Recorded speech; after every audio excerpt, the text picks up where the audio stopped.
Welcome back, familia, to NorthsideLDN, caramba. Today, we've got Mikel Merino out for 2 months. Arsenal rejecting a bid for Trossard. We've got all of that and more. We also got top gooners complaining, whinging, bitching and crying about referees. It's the referees' fault that we didn't beat Brighton. It's the refereeing decisions. It's the referees in this country. We're going to get into all of that and more, cara. Before we get into that, big up to Fuad, bro. What are you saying, bro?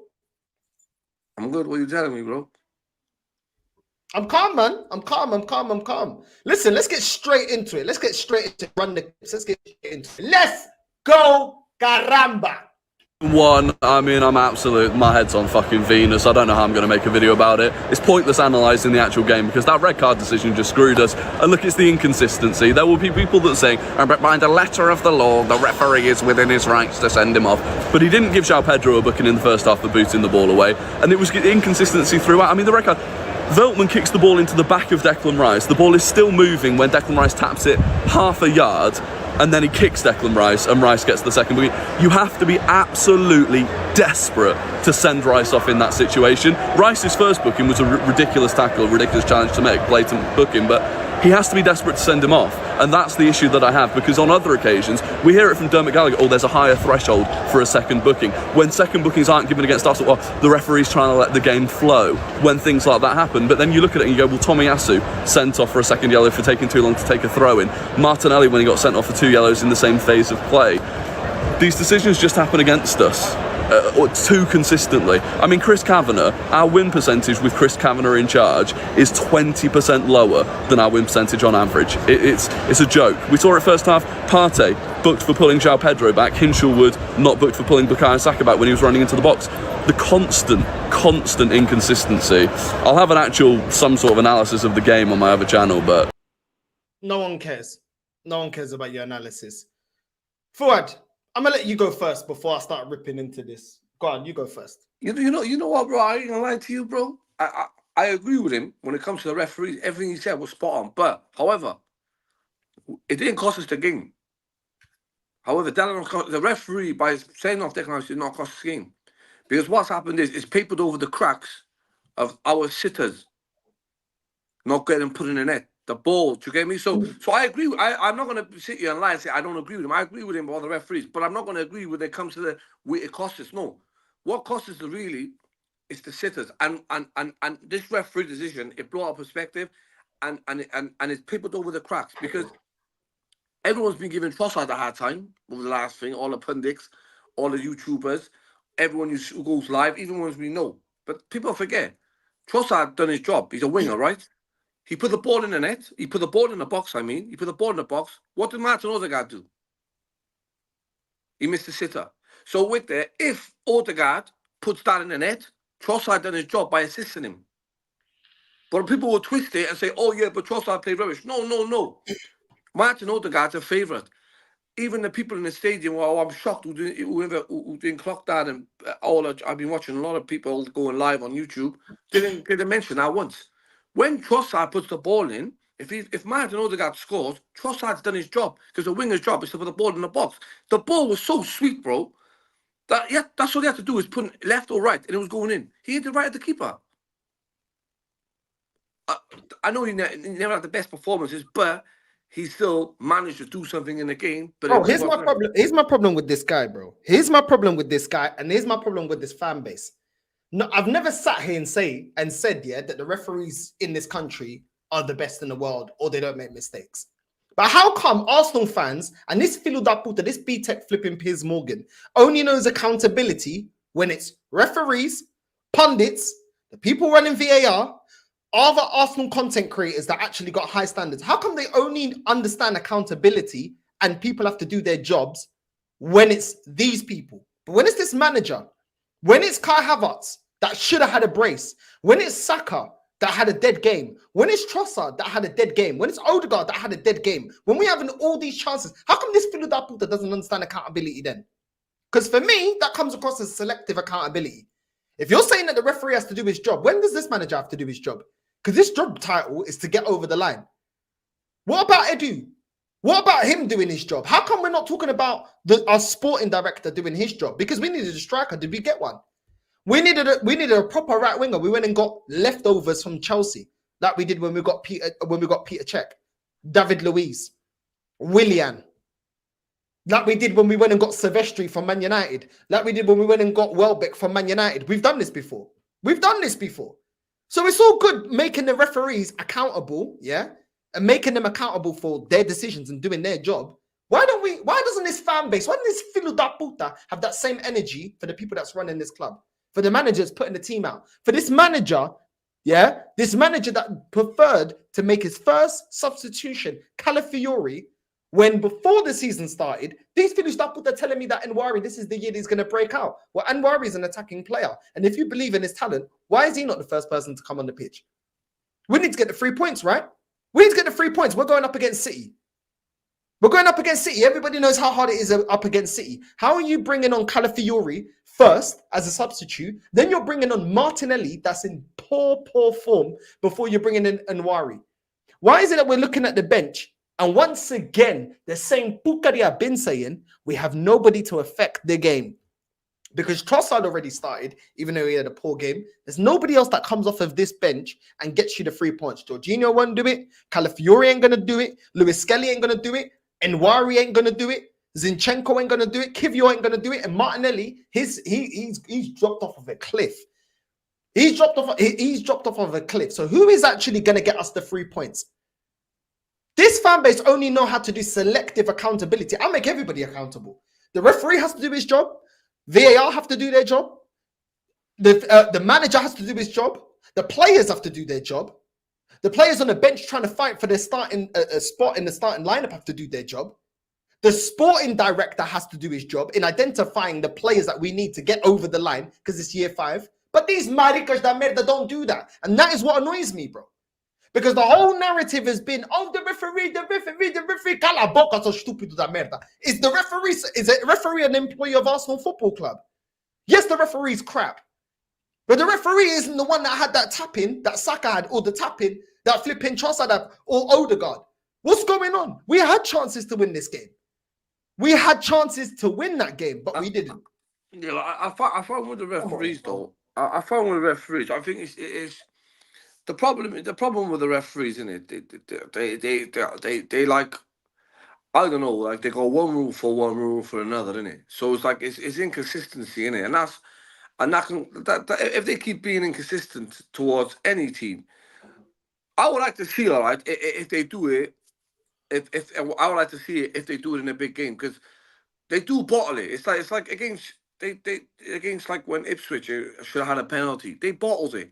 And it's like some referees don't bottle it, some referees do. But this referee, I just think it was like, it's two opinions, isn't it? People are saying it was a soft send-off, but it was a send-off. But it's the man of the game, it's the start of the season. And it's not like, it's like the ball was rolling anyway. So, and he got kicked too, Declan Rice got kicked. So that's why people were getting pissed off about it. But me, I think if Saka, like you said, if Saka would have scored a chance, and Havertz, if Saka would have scored his 2 chances and Havertz, we won't be talking about it. And if they would have took their chances in the first half, they would have killed the game. Jamie, you and the thing is, what I don't like about it, it's the Arsenal team, and they do it all the time. And if you go back and watch the last 10 games, like the last few games of the season, sometimes, like Christmas time when they're losing, they depend on the referee. They rely on the referee. Like they're like asking the ref, "Oh, ref, I got fouled." The ref ain't gonna give you shit. Get out there and win your game. I find when Arsenal sometimes are against it, sometimes they I don't know, they look for sympathy for the referee. You know these referees are donkeys. They're the worst referees on the planet. They rob every team. They've done it to Wolves. They've done it to Ipswich. How many teams have they robbed this season? Like, they've already done it to Arsenal. They've done it to Ipswich. But you've got to get on with it. Because if you come out and speak, the rep managers get into trouble. But to me, football, that's kind of corruption anyway. Because if someone makes a mistake and someone questions you, they get fined. That's corruption to me anyway. So, like in American sports, they put them in a sin bin and they ask the referee, why did you do that? Why was that decision? So, it is what it is, isn't it? You know, but the game should have been won in the first half with Declan Rice on the pitch or without Declan Rice. The game should have been won with 11 men or 10 men. The game should have been won because we should have took their chances and we didn't. And other thing is, every time we draw or drop points, you can't be blaming the referee because the referee's not on the pitch. The referee ain't missing the sitters. It's the team. This is what I'm saying, bro. But you know why? Yeah, because as soon as this club gets something to latch onto as an excuse, they'll lap it up, bro. 115 charges with Man City, VAR, the pundits. Oh, the rivals never give us praise, bro. There's always something they want to latch on. And you know why? Because their ringleader, their head teacher, bro. You know what I'm saying? He's the ringleader. Man like Nutty Professor is the one, bro. He's pushing that agenda the hardest. Let's go. Kicked the ball away miles in the first half. Nothing. No yellow card, not even a warning. Yeah. You know, sometimes they go up to it's early in the game, warning. I saw Saka today getting kicked up. That's team's tactics Kicked to frustrate up. us. Yeah, I mean, pull back, nothing. They let it go. Nothing. And then something as minimal as that. Honestly, that decision was horrendous, right? People say rules, it's the rules, Robbie. That's what they were saying in the comments. But the letter rules, of the law, rules. there's no one on the pitch if you go letter of the law for absolutely everything, right? Use common sense. Common sense. That is not a second yellow card. Cool. Common sense is also, if you're on a yellow, you don't make stupid decisions, isn't it? What do you say when you're playing football? If you're on a yellow, use your head. Don't get yourself involved in anything. That's the main rule of football. When one of your players get a yellow, yeah, either your manager subs him off, yeah, which we can't, because it looks like they're not really as convinced as they tried to make us seem when they were gassing us up Jorginho. Otherwise, they wouldn't be so outraging. Right, Declan Rice missing one game because it was a second yellow. It wasn't a straight red, so he doesn't miss 3 games. He misses 1. Yeah, if they gassed up Jorginho so much, why are you so outraged for? Man told us before that Jorginho is bringing winning mentality. Why are you so outraged that he's not going to be available for 1 game? Do you know what I'm saying? At the end of the day, Declan Rice should know not to get himself involved in stupidness. You're on a yellow, bro. You are on a yellow. You cannot afford to do anything stupid. And if the player's about to take his free kick and you're there kicking the ball away, and then you're falling on the ground because the player's gone to kick the ball and it's caught you, and you're doing all these theatrics, why are you even putting yourself in that situation in the first place? Come on, bro. There's certain things about the game you just know. If in doubt, kick it out. If you're on a yellow, don't do nothing stupid. Don't do anything stupid. Declan Rice put himself in that situation. He gave the referee a decision to make, and the referee took it. Now, you can say it's harsh or not. Why are you kicking the ball away? Why? It's not even like it's at the... Do you know what, Fuad, yeah? If it was even at the edge of our box, to an extent, maybe I can understand. He's trying to, he's waiting a little bit of time to get our players back in position. It's all the way flipping in their box. It's near their box. We got players behind the ball. We got everyone in everyone. Yeah, another thing is though, it wasn't like you know what? It wasn't even a foul too at the same time, innit? And I think I'm just going off. Like I watched Yardman's interview, innit? And he said he was right there, innit? And the Yardman said when the guy threw the ball was already angling and it just tapped his foot. Because he spun the ball and it tapped his foot. So it come off and it looked like he flicked it, but he actually walked past it. And it looked like a flick from the referee's angle. But the referee sent him off. But it is what it is, bro. It happened, bro. It's not going to get... Listen, it's not going to... The card's not going to get rescinded. The game ain't going to get replayed. You move on. That's the truth about it, isn't it? You can't... They can't hold this game. At the end of the day, we could have won this game. And we never... But if it is true, if you're going to keep on about the referees, but we're going to, bro, don't rely on him then. Like, I'll tell you now, that Brighton manager had a plan, and it worked. It worked because when obviously Arsenal were in control of the game when it was 11 against 7, but we were still in control of the game when it was 10v11. But the fact is, the way he set up and the way he roughed up the midfield, that was one of his tactics. So it's down to the players to think, okay, if they're going to stick it on, let's just stick it back on them. Don't moan to the ref. Or Saka got to think, well, Saka should stick it back on him.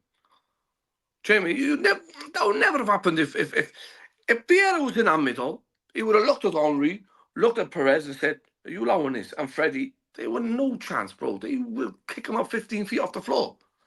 But these guys, for some reason, they like I said, if you want, look, bro, watch no Arsenal. Sometimes focus on certain players like Saka when it's not going their way. You'll see they rely on the ref. A few players, Arsenal players, and that's the sort of thing. But fair dues to the Brighton team and the Brighton manager, that was a tactic. I find it was a tactic. He was roughing us up in the middle, and they got under their skin.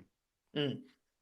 This is what I'm saying, bro. Like everybody, like we all know the referees are poor here. Yeah, just don't put yourself in a stupid situation. Like I said, where we was gonna take that free kick, we're not in any danger, bro.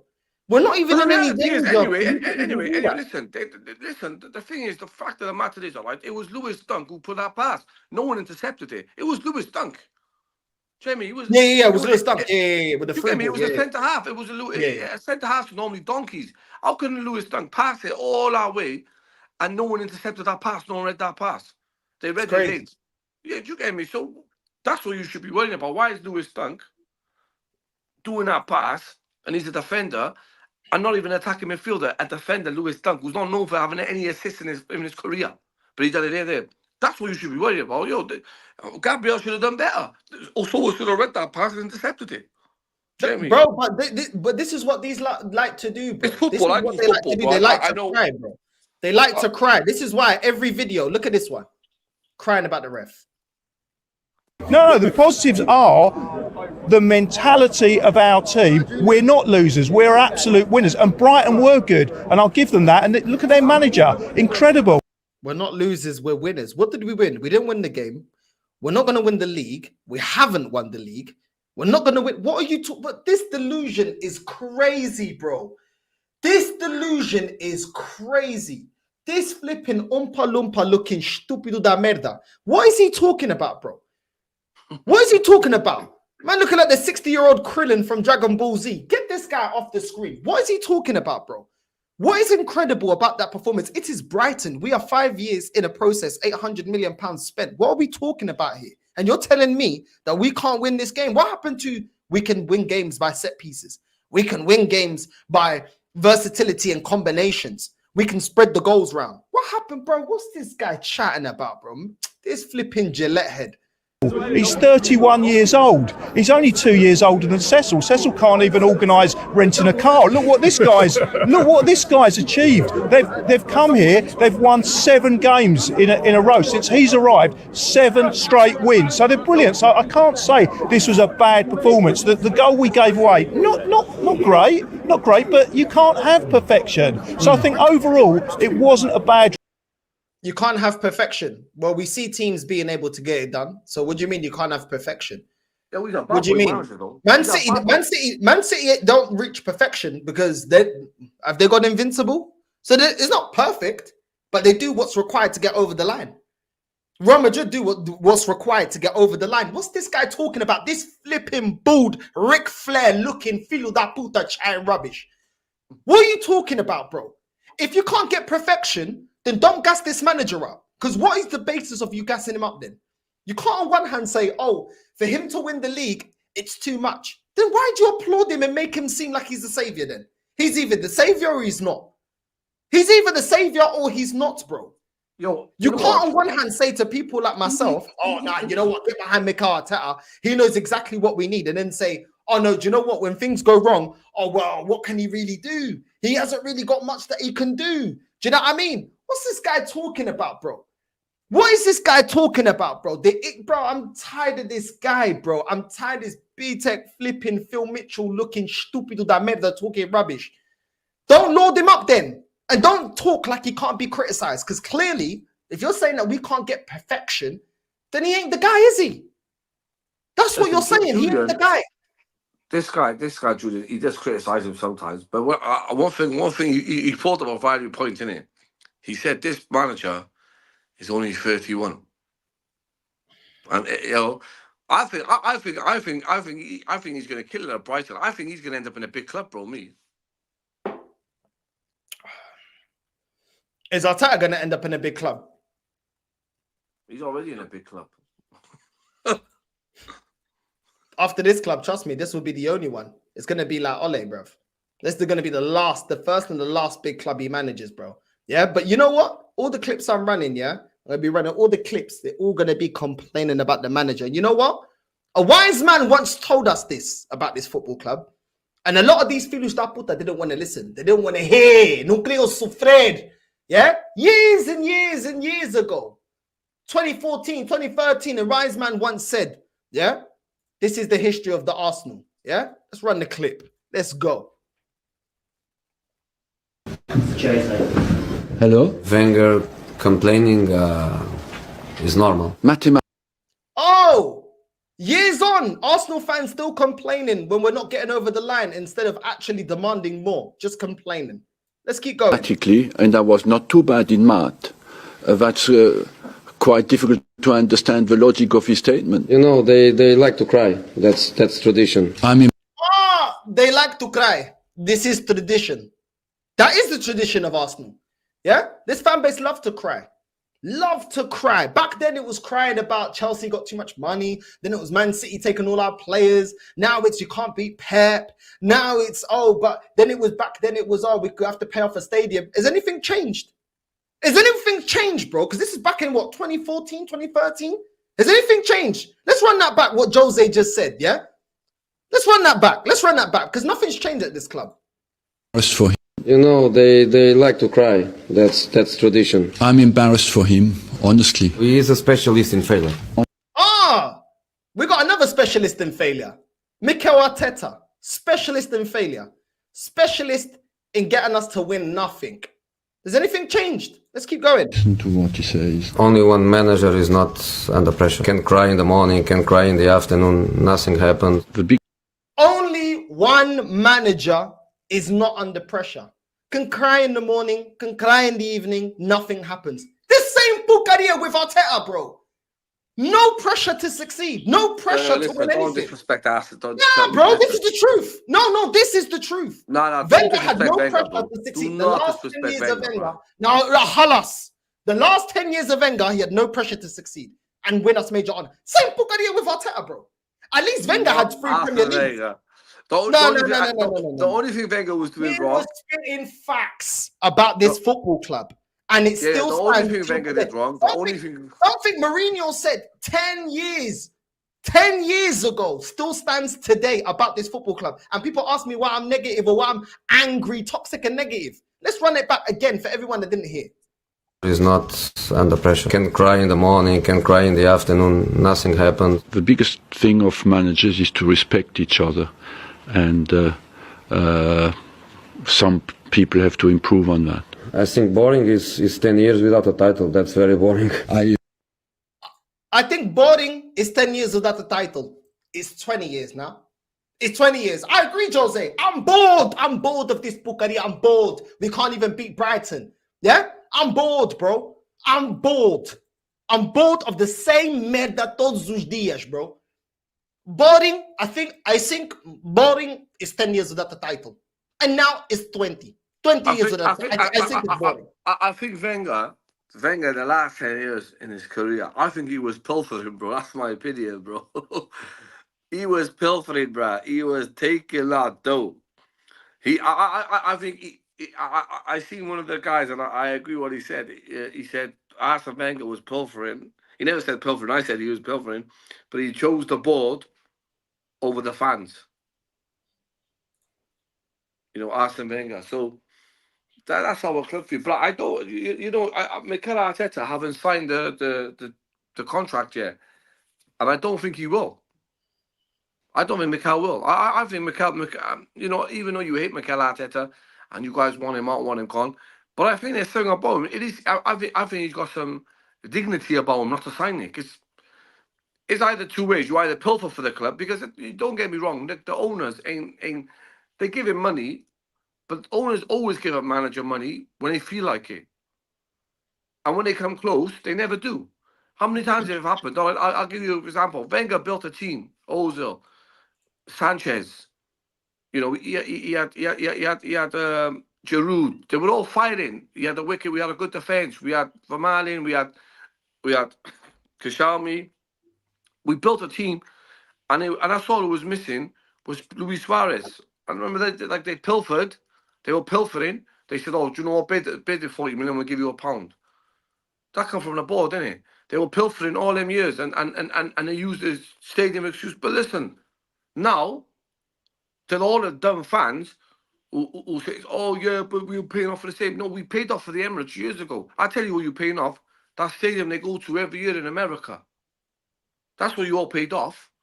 That's what cost you 20 years of your league title. That's the truth about it. 12 years of league, like I had the Arsene Wenger era. But they're clever. See how they work. They're like, okay, we'll give them Declan Rice. If you notice, all right, every 4 years or 3 years, they give you a key sign in 4 years. Like first was Nicolas Pepe, then it was no one after him. Now it's Rice, and there's no one after him. So every time we come close, the owners ain't going to come across that ball. I think Mikel Arteta's been there for the first 6 years. They give him money, but they wasn't giving him that. They give him money. But when he got to a chance when Mikel think, okay, yo, listen, we need thing, they never backed him. So that's why he hasn't signed a contract. And I think Mikel will leave. I don't think he'll pilfer like Wenger did. I think Mikel Arteta will leave. And I don't know. Well, he said before the season started, he said his contract will be resolved after the transfer window. So it's over. We'll see. We'll see, bro. We'll see. You know what I mean? I actually respect if he walks away, I respect him. But on the other hand as well, this manager's been backed more than Wenger. This manager has been backed. He's been backed in decisions, big decisions. Havertz, Ozil, Aubameyang. I think he'll win something and leave. I think if he wins the major, he's been backed. He can't talk like he ain't been backed. Pochettino at Tottenham wasn't backed. That's what you look at not being backed. He wasn't backed. This manager's I just think it happens all the time. Like it's not just it's people like blame Mikel Arteta. It's not. The same with Emery. They built a team for him, and he asked for Partey. They never got him Partey. They went and got him. They said to me, "You're not having Partey." They went and signed him. What's his name? Torreira. Jamie. They sent it. He wanted Partey, but they signed him. They got him Torreira. That's what they do. Honestly, that's what the club does. Sometimes I know the manager gets blamed for a lot of it, and I know he's in the boardroom and all that. But when you look into it deeply, it's like the manager goes in there and says, I want this guy, that guy, and that guy, and leaves. You don't sit there deciding how much the wages are. That's down to Edu. Edu's shit anyway. Edu, to me, Edu is being hyped up by AFTV because he met someone and all that. Edu, to me, you know, when Arsenal were winning stuff, Edu wasn't part of that. He was a bum on the bench to me. It was Vieira. You know, the first thing when you go to the Emirates, the first thing you look for is Henry and Vieira and Freddie and Tony Adams and Dennis Bergkamp. They're the first players you look for. Perez, none of you goes there saying, I want to see Edu. Edu was just being hyped up to these, all these he was a bum on the bench, bro. He was you know what, because even he was like Gilberto Silva was the man. Jamie, Gilberto was the man, not Edu. Jamie, if you take Edu, Gilberto out with Edu, or Vieira out with Edu, Edu's worse than any player you think of, bro. He's worse than, you know. But it's just these players, like, they big him, oh, you're a legend, you're everything, you're this and that. Bro, he's a side man, bro. He's a side man. He's a hummus, bro. That's what he is. He's a hummus. That's all he is, bro. He was never that guy. But these men didn't even the Euros. I don't care if the referee's English, French, Spanish. I don't care. If they have a good performance at the Euros or at the World Cup or at any other league around the world, get them here. Because this can be the best league in the world, but we need better referees. We need it. We're crying for it. Howard Webb will come out after and go, oh, I apologise, blah, blah, blah. I don't care. What will make me happy is if that referee knocks on the door after he's had his shower and he's seen it back and everything. Go and knock on the door. Go, pull Rice aside and you go, I'm sorry, I made a mistake. And hold your hands up. And then you go to Mikel Arteta and say, I'm sorry, I made a mistake and I've weakened you for your next game. It's a mistake. I don't believe that was a mistake. There's something inherently wrong with the referees in this league. PGMOL, there's something seriously wrong with you guys, yeah? And they're not changing it. It was the same last season. It was the same the season before. They're not... Hello? Wenger complaining is normal. Like I said, normal. The complaining is normal. Mathematically, and I was not too bad in math.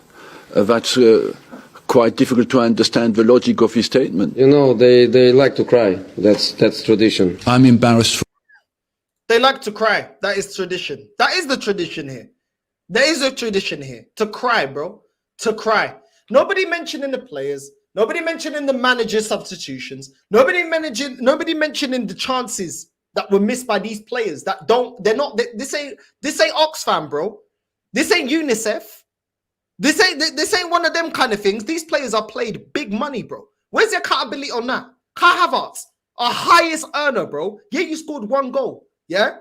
Well, why didn't you score the second, bro? You want to be the top striker? I saw a video 4 days ago of Kai Havertz talking to Rio Ferdinand. This fellow that was saying, "Oh, I want to score 20 goals." You ain't scoring 20-0, bro. 20-0, bro. You're gonna get 20 chicken nuggets when you get home. That's what you're gonna get, bro. And the McDonald's listen, if he scores 20, I'll be holding you to that. No, I'm tired, bro. 20.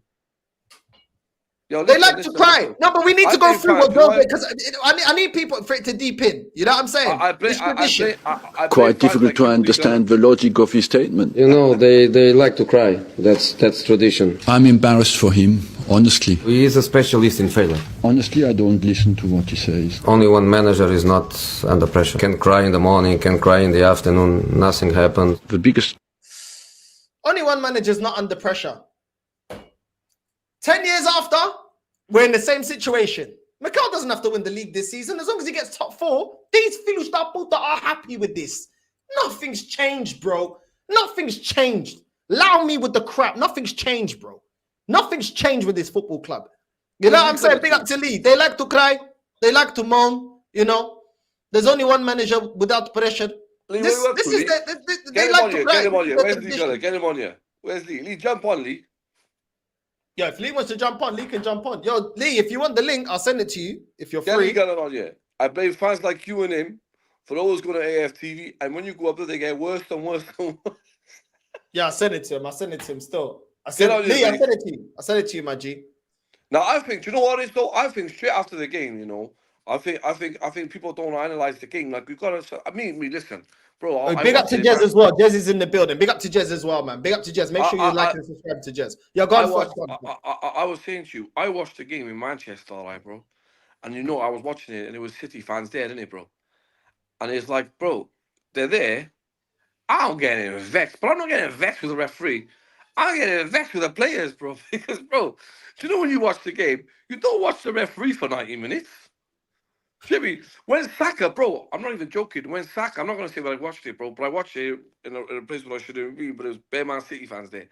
Bro, my hat went off, bro. I fling on the floor, bro. Fling the people like, who's this lunatic, bro? Do you know what I mean?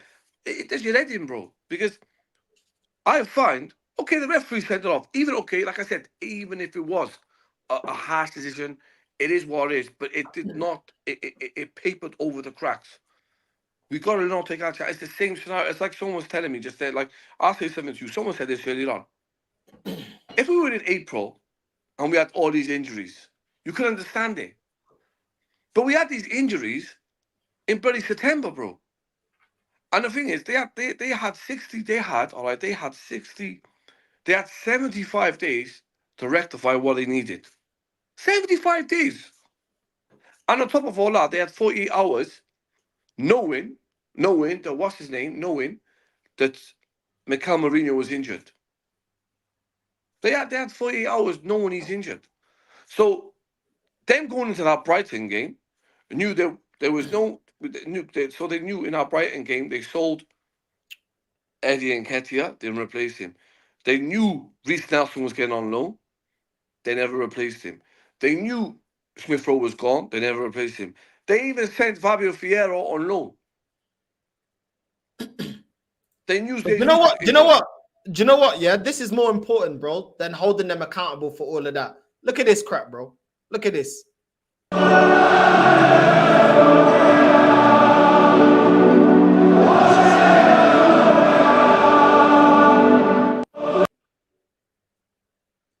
Who cares about him singing that dead song, bro? That song's rubbish anyway. That song is shit, bro. No, I'm gonna say it right now. That song, North London Forever, is one of the feminine songs I've ever heard in my life. Bro. You know what I'm saying? That song right there, I'm telling you right now, do you know what they should be singing? You gotta say it, YMCA. That's why you're saying it's YMCA. Cause it's North London and we're united and we're trusting the face vibe. That's why I'm saying this YMCA. It's the most fruity, feminine I'm telling you, I hate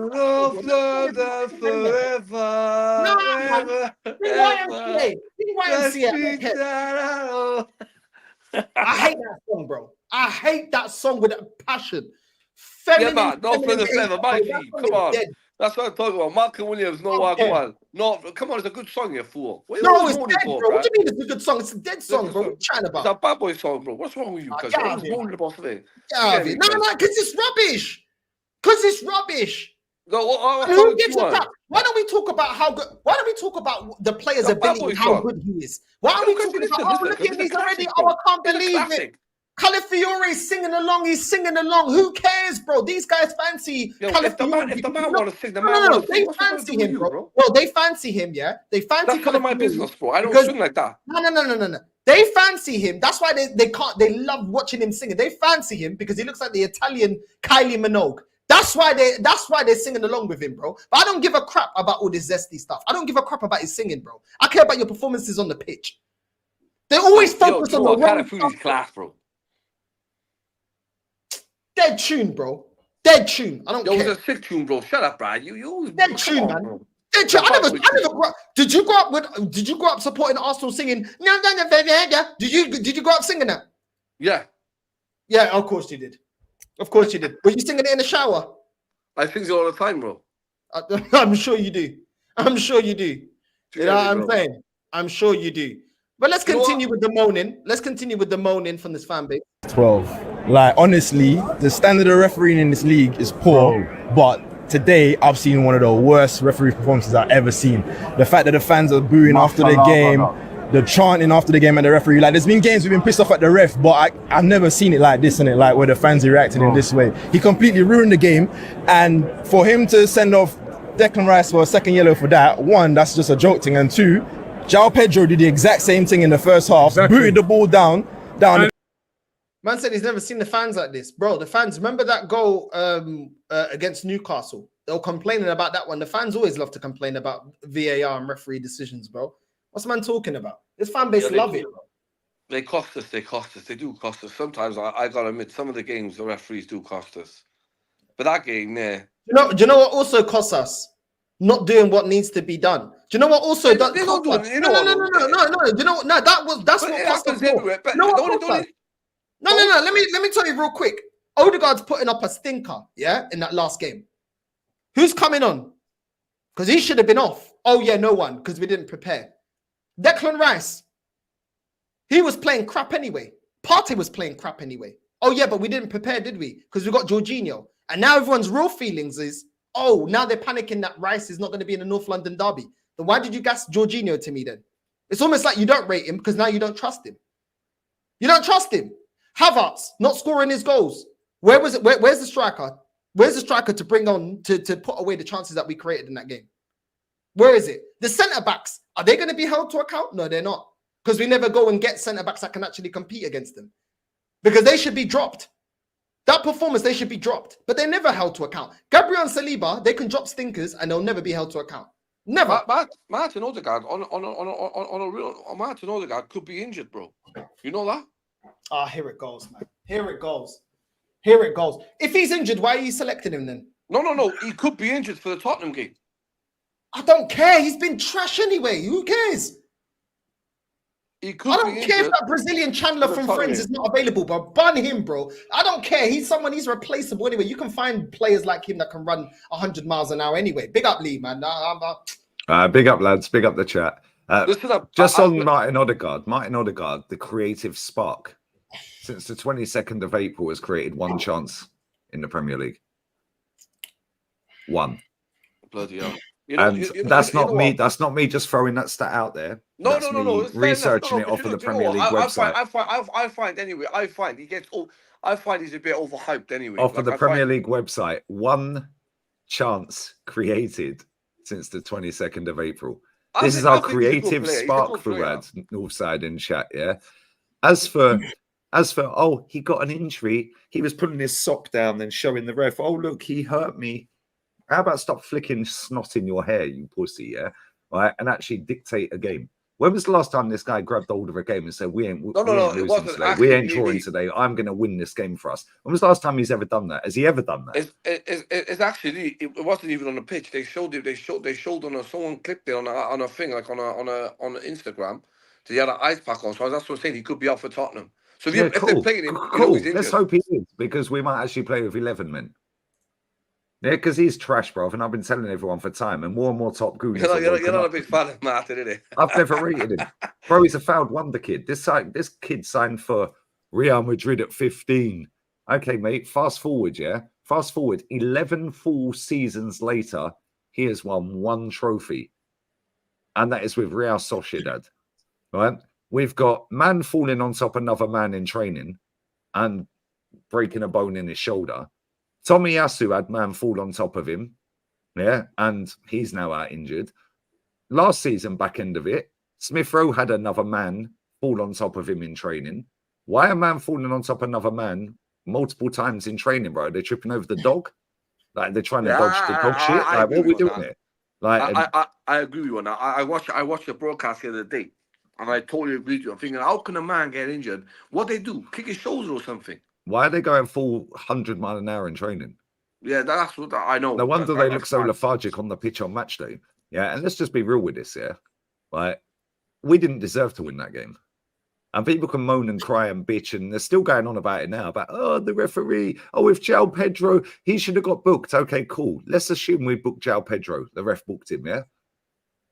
He didn't get his second booking until the 96th minute, which would have been his second booking. It was actually his first. But he would never have gone in for that in the first place, yeah, and done that in the 96th minute if he had been booked for kicking the ball away. Yeah, how about we hold the same standards for our players as we do every other team's players, every other team's managers, every other referee? Every time we get a referee, Arsenal fans are the most fragile fan base in world football. Right?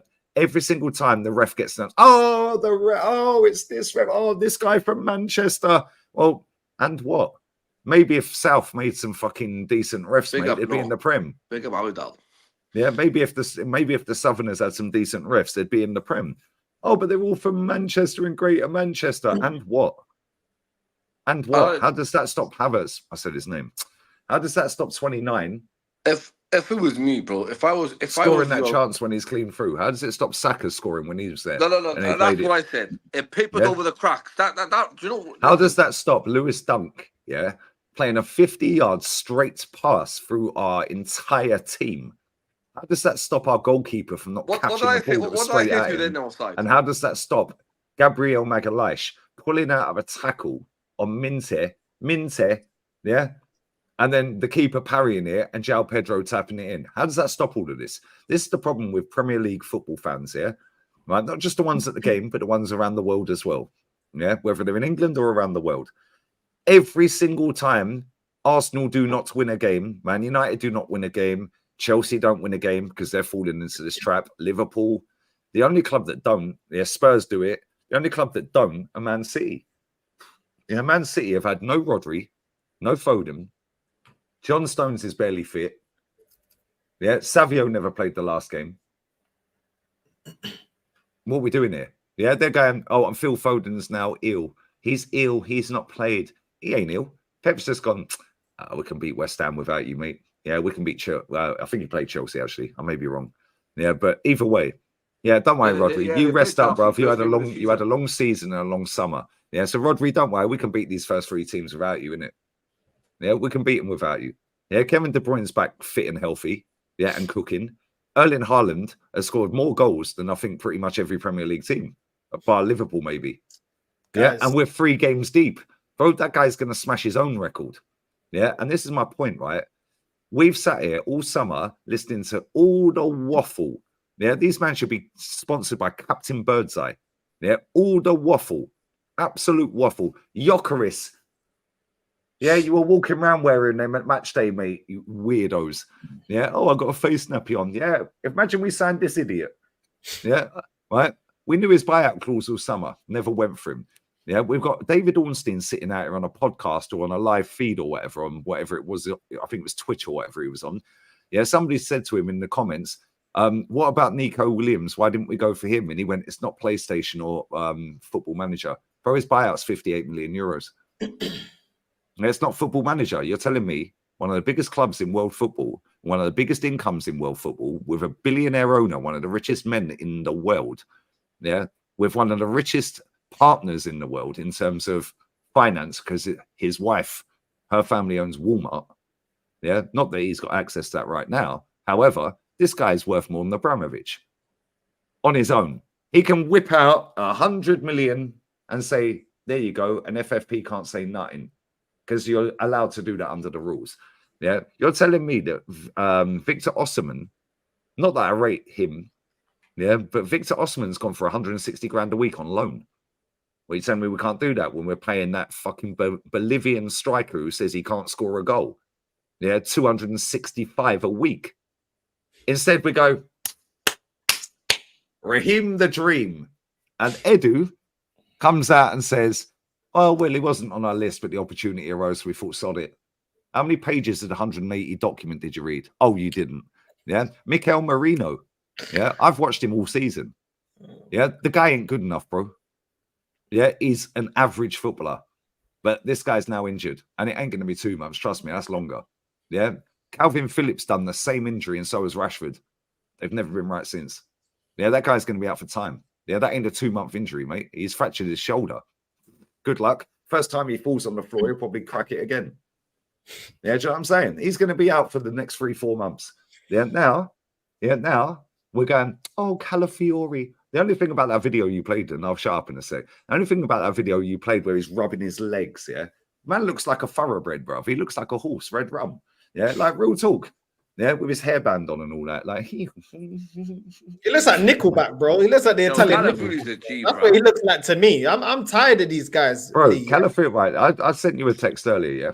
People are waffling, saying, what happened to Kieran Tierney? I see some top gooner. What happened to Kieran Tierney? And I see Troops' quote tweet. So I was like, boom, I'll quote it.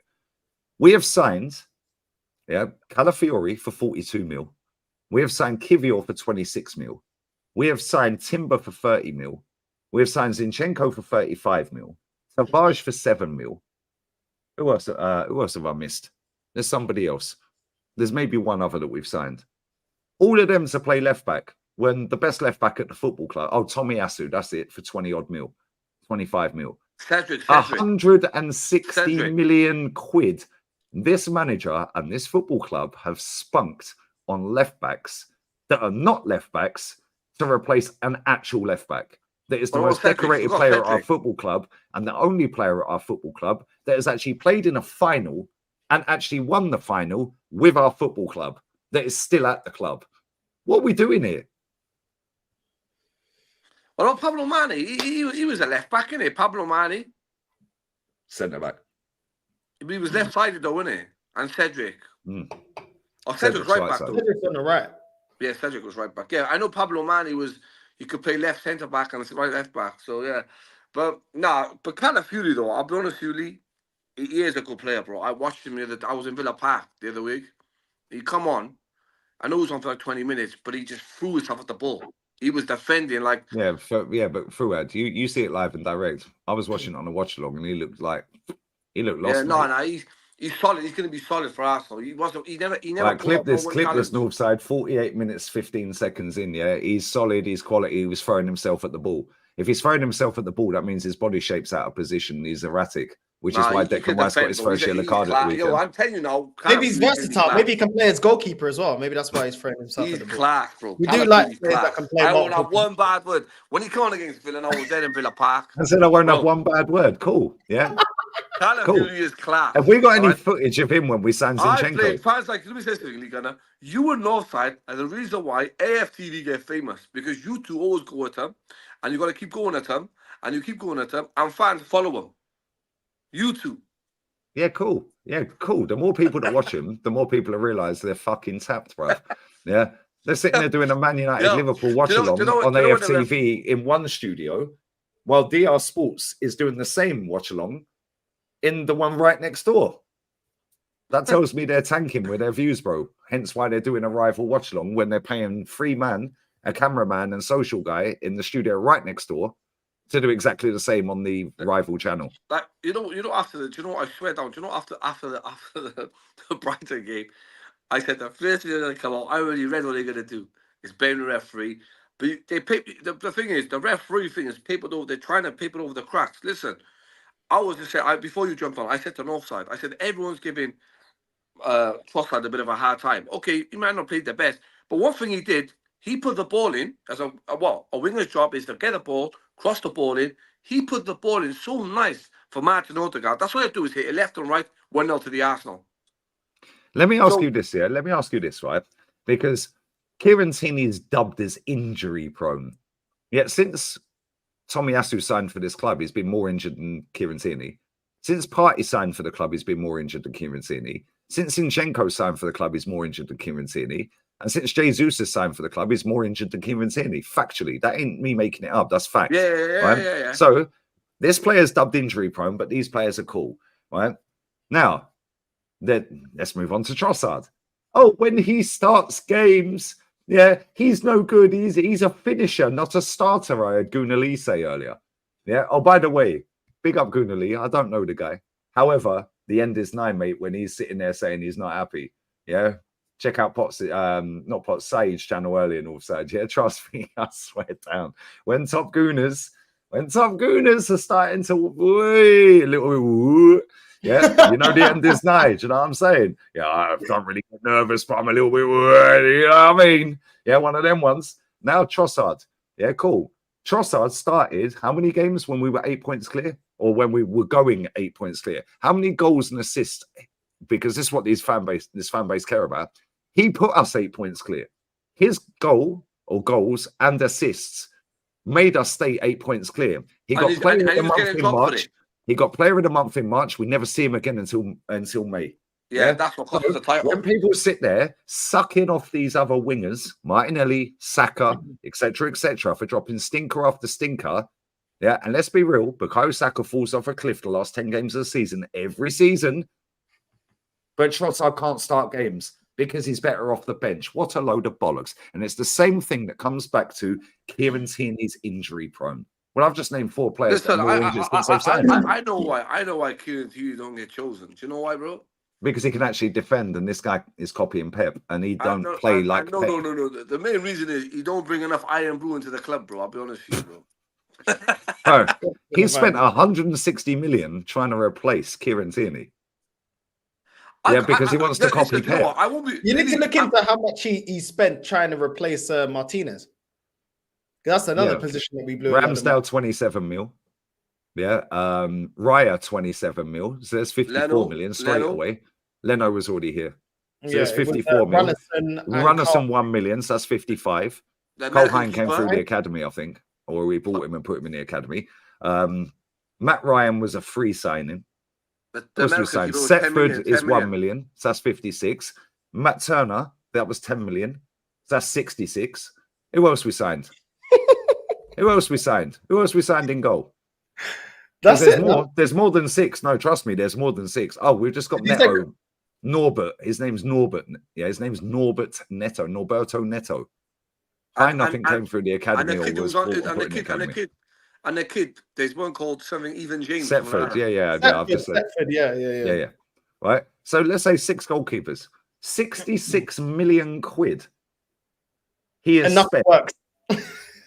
spent in trying to replace the 3rd best goalkeeper in the league, which he sold for 16 million. Did you guys see what Petit said about Sterling? It was here. Let me get the quotes. It's right here. Emmanuel Petit. All right, we know he's going to cook. I've not seen it, but I know he's going to cuss it. He said, as quoted by The Sun, since Sterling left Liverpool, he hasn't improved a whole lot at Man City and Chelsea. Sterling can have big moments, but there's no consistency in his performances. He still needs to improve his final ball, and he needs to score more. This is the main problem. This is something that Mikel Arteta will not want in this team. He has young, hungry players. Sterling won't improve more than another young winger. And he's not for it. He's not for it. And this is why Petit is one of the very few legends that calls this club out. But you never see the Arsenal accounts quoting him in it. Because they send me that link and I'll send it out and we'll see what they're saying. Send me that link, please. Yeah, that screenshot or whatever. It's on I'll one. just copy and paste the quote Yo, and I'll put it out. we need Sterling, bro. We gotta have a Sterling in the team, bro. We got a For Jamaican what? top, man. We need him, man. Why is he in the team? We could have bought Pedro Neto.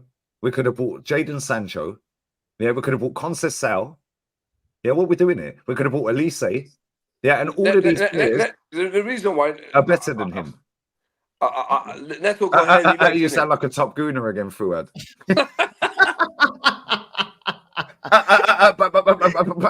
Yo, you don't let me finish, bro. Let me finish. He was about to tell you what Eddie told us. Just wait. You know, be patient. Be patient. Excited. Be excited.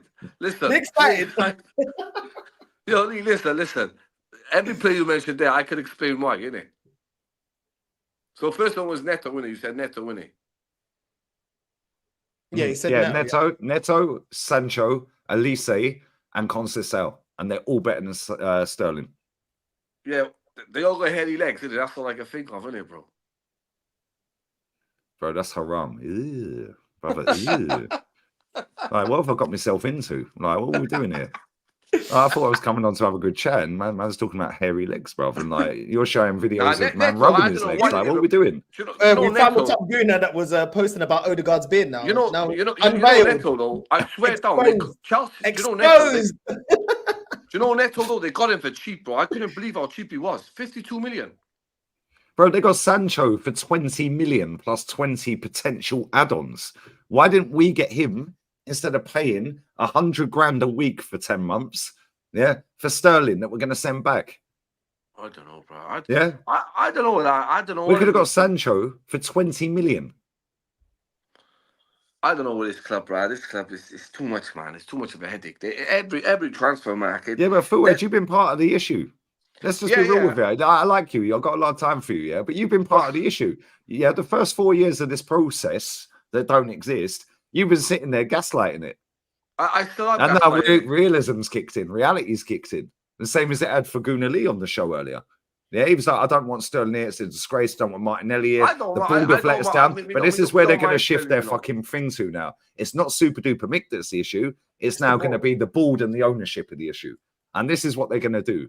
We can spot it a mile away. The manager's gone 4 years without a trophy. And this is our summer window. And he's part of the team that decide the window.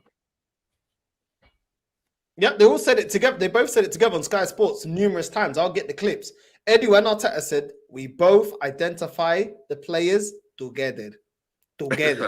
So at the end of the day, bro, there's no more excuses. Forward, I can't lie. You jumped on today, yeah, and I've not heard any waffle from you. Why is that? I still believe we're going to win the league, though. Okay, no problem. We'll clip that as well. Alongside, we can't say nothing about Calafiori. I'll clip that. Yo, Calafiori's class. Clip it all you want, bro. You and Mr. Gonna How many times have you watched Bologna? How many times did you watch Bologna last season? Because I bet it was less than me. I watched Bologna once. Well, 3 times. You watch highlight compilations once you knew we were going to sign him. That's what you did. Black and white. Class, bro. Calafiori's class, bro. I've seen enough to say he's class, bro. I tell you no, the man is class. No, answer the question. How many Bologna games did you watch last season? I don't really watch Bologna, to be honest with you, bro. Thank you. So you've only seen him come on at Aston Villa for 20 minutes at a game that you were at. And that was enough for me. That was enough for me. That was enough. That defending was enough for me. That was enough for me. The defending. Did you see him get spun twice? Because I'll find the highlights and send it to you. He got spun twice. I can rewatch that whole game on DAZN España because it's a Premier League game. And I will record it and send you it. He got spun twice in 20 minutes. You had your own contacts on. No, he got spun twice in 20 minutes. After Urian Timber got nutmegged twice in that game and sat on his batty, bruv. Yeah, that guy. Yeah, name me one Italian centre back. Yeah, that has ever left Serie A to come straight to the Premier League from Serie A that has actually done any good. You can't, because there isn't one. This guy is not it, bruv, and I don't even need to see anymore. I watched 2 Bologna watch-alongs last season. I didn't even know he was on the pitch. Didn't know anything. I'll tell you now. Yeah. And then when I Googled when these men watched him in the Euros. You and Northside are going to be swallowing your words. You're going to be swallowing your words about Calafiori. All the people putting in forwards in this chat, Zola is not a defender, bruv. Zola was a forward, you boys. Yeah, come on.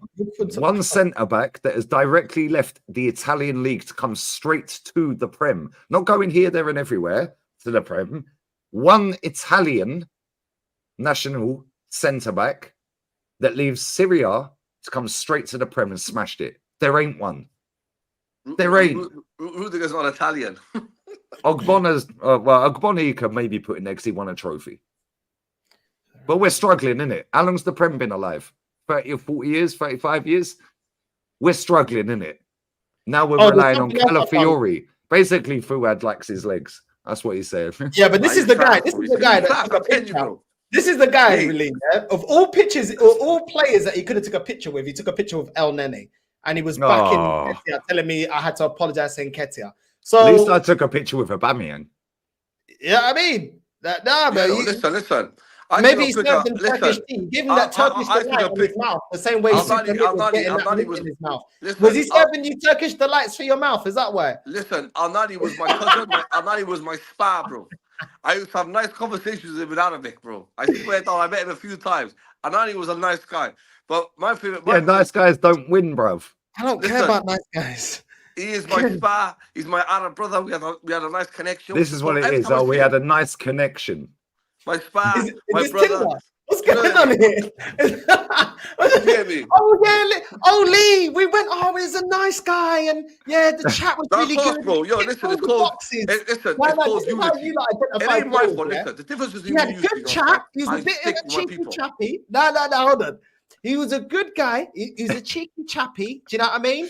He was ticking all the right boxes. Yeah, he was a gentleman, really nice. He gave me, you know what I mean? He pulled his chair out, and you know what I mean, and all this. This is what you lot are talking about. And he had nice hair. Yeah, really good teeth. He was a gentleman. Really good teeth. Vinny. Lovely. Muhammad Al-Nani is my Muhammad Al-Nani is my brother. We spoke Arabic. Everyone was looking at me like, bro, allow all of that, man. Do you hear me saying that Fabi Vieira is my brother? I don't care if he's my countryman. He's trash. You're a sellout. You're a sellout. Do you think I'm sitting there saying Declan Rice is my guy because he's English? Yeah, like what's this guy? What are we doing here? Did I say? I met the guy when you meet Tony. In fact, actually, he's Irish and he swerved. I respect the guy. I met the guy. He's my brother. I had to show him respect. I had to show him some respect. The guy was a man nice in the guy. chat said Dan Petrescu. Dan Petrescu was Romanian, bro. What are we doing here? Yeah, people are putting in all these names of players that are not centre backs. Not one centre-back, other than maybe Ogbonna, has left the Italian league to go straight to the Prem and actually done any good. Not one. There's not one. About the chat, bro. But Fuad's got in his feelings, and now we're going to play a centre-back at left-back. Yeah. Listen. Because we've got a left-back that he don't rate because we're trying to copy Pep, by which time Pep's going to be 8 points clear when they beat us. Yeah, then what? Then what we're saying? Because when he goes 8 points clear, which he will, I don't know who Man City's game is next, but who cares? Yeah, they'll win it anyway. Yeah, Darmian weren't a centre back, bro. Yeah, but let's be real with this. Right, let's just be real with this. They did. Have you seen our fixtures in October, mid-October to mid-November? Yeah, Liverpool at home, Newcastle away, Inter Milan away, Chelsea away. Good luck. Good luck. I think Graham Lassau was English, isn't he? Well, it's from Jersey or Guernsey or something. Ever played for England, yeah. Hey, Petit's been talking more, you know. He said, we saw... Hey, send me all of them. I'll put them all out. I ain't posted that yet. I'll put them all out on all sides. Yeah, man like Petit. Because these big agitator accounts, aggregator account, agitator, whatever you want to call them, yeah? Right? These big accounts don't post this. They only post people sucking Arsenal off. Yeah? So, let's post an actual proper player for our football club that actually won major honours at our football club. And I'll post it out. Yeah, because these men get rattled by every post I put anyway. So cool. I'll send it to you. They're not going to like this one. I'll send it to you. He said, we saw on Saturday that Arteta and Arsenal need a plan B up front. I had the feeling that after the game that Arsenal still play the same way all the time. When they are good on the pitch, it's enough to beat the opponent. But when they're not good individually, and it happened with Declan Rice and Odegaard also not playing well, that's not enough to beat the opponent. They're missing presence up front. Kai Havertz always tries to come deeper in the midfield to link up with the midfield players. Sometimes he's asking for the ball behind defenders, but that's not good enough. This is not his natural capacity. So they need someone up front, a typical striker that can convert chances. Okay. Well done, Manu Petit, because he's one of the very, very, very few great players from our football club that actually says it as it is. Yeah, send me that, please. I'll send it, yeah. Yeah, I'll put both of them clips out. Nonsense now, leave people alone on Twitter. Leave people No, alone. rattle them. Leave these people alone. Leave them alone for what? They don't leave me alone. Leave them alone, You asked for it. You asked for it, Mr. Gunner. I don't ask for anything. I just give my opinion. And these man fucking cry. Yeah, so cool. Now, I've not. I didn't even know Manu Petit had spoken until you just told me. Yeah, and I've been active a little bit here and there on Twitter, arguing with a top red. Yeah, who's telling me, but why you're so entitled? Like Man United should not be entitled. They're the biggest club in England, mate. You know, I follow. It's not a jolly up and a social gathering. If you want to get away from your day-to-day life, mate, yeah, sport ain't for you. Take up knitting. Yeah, real talk. Take up knitting. Oh, but this is what football has become in England. It's a jolly up. These men are the same man, by the way, that clapped off Man United when they lost 7-0 at Anfield. Yeah. Oh, why are they jeering every pass? Oh, Collier's a kid. No, he ain't. He's 20. He's a fully grown adult, mate. Yeah, but Garnacho's a kid. No, he ain't. No, he ain't. He's 20 and he actually has a kid. Leave Egal alone, people. Leave I haven't meant. Come on. Listen, Egal, yeah, Northside will probably confirm. I get on with him on any level other than when he talks about Arsenal Football Club. Or maybe doing a combined 11 with Madrid.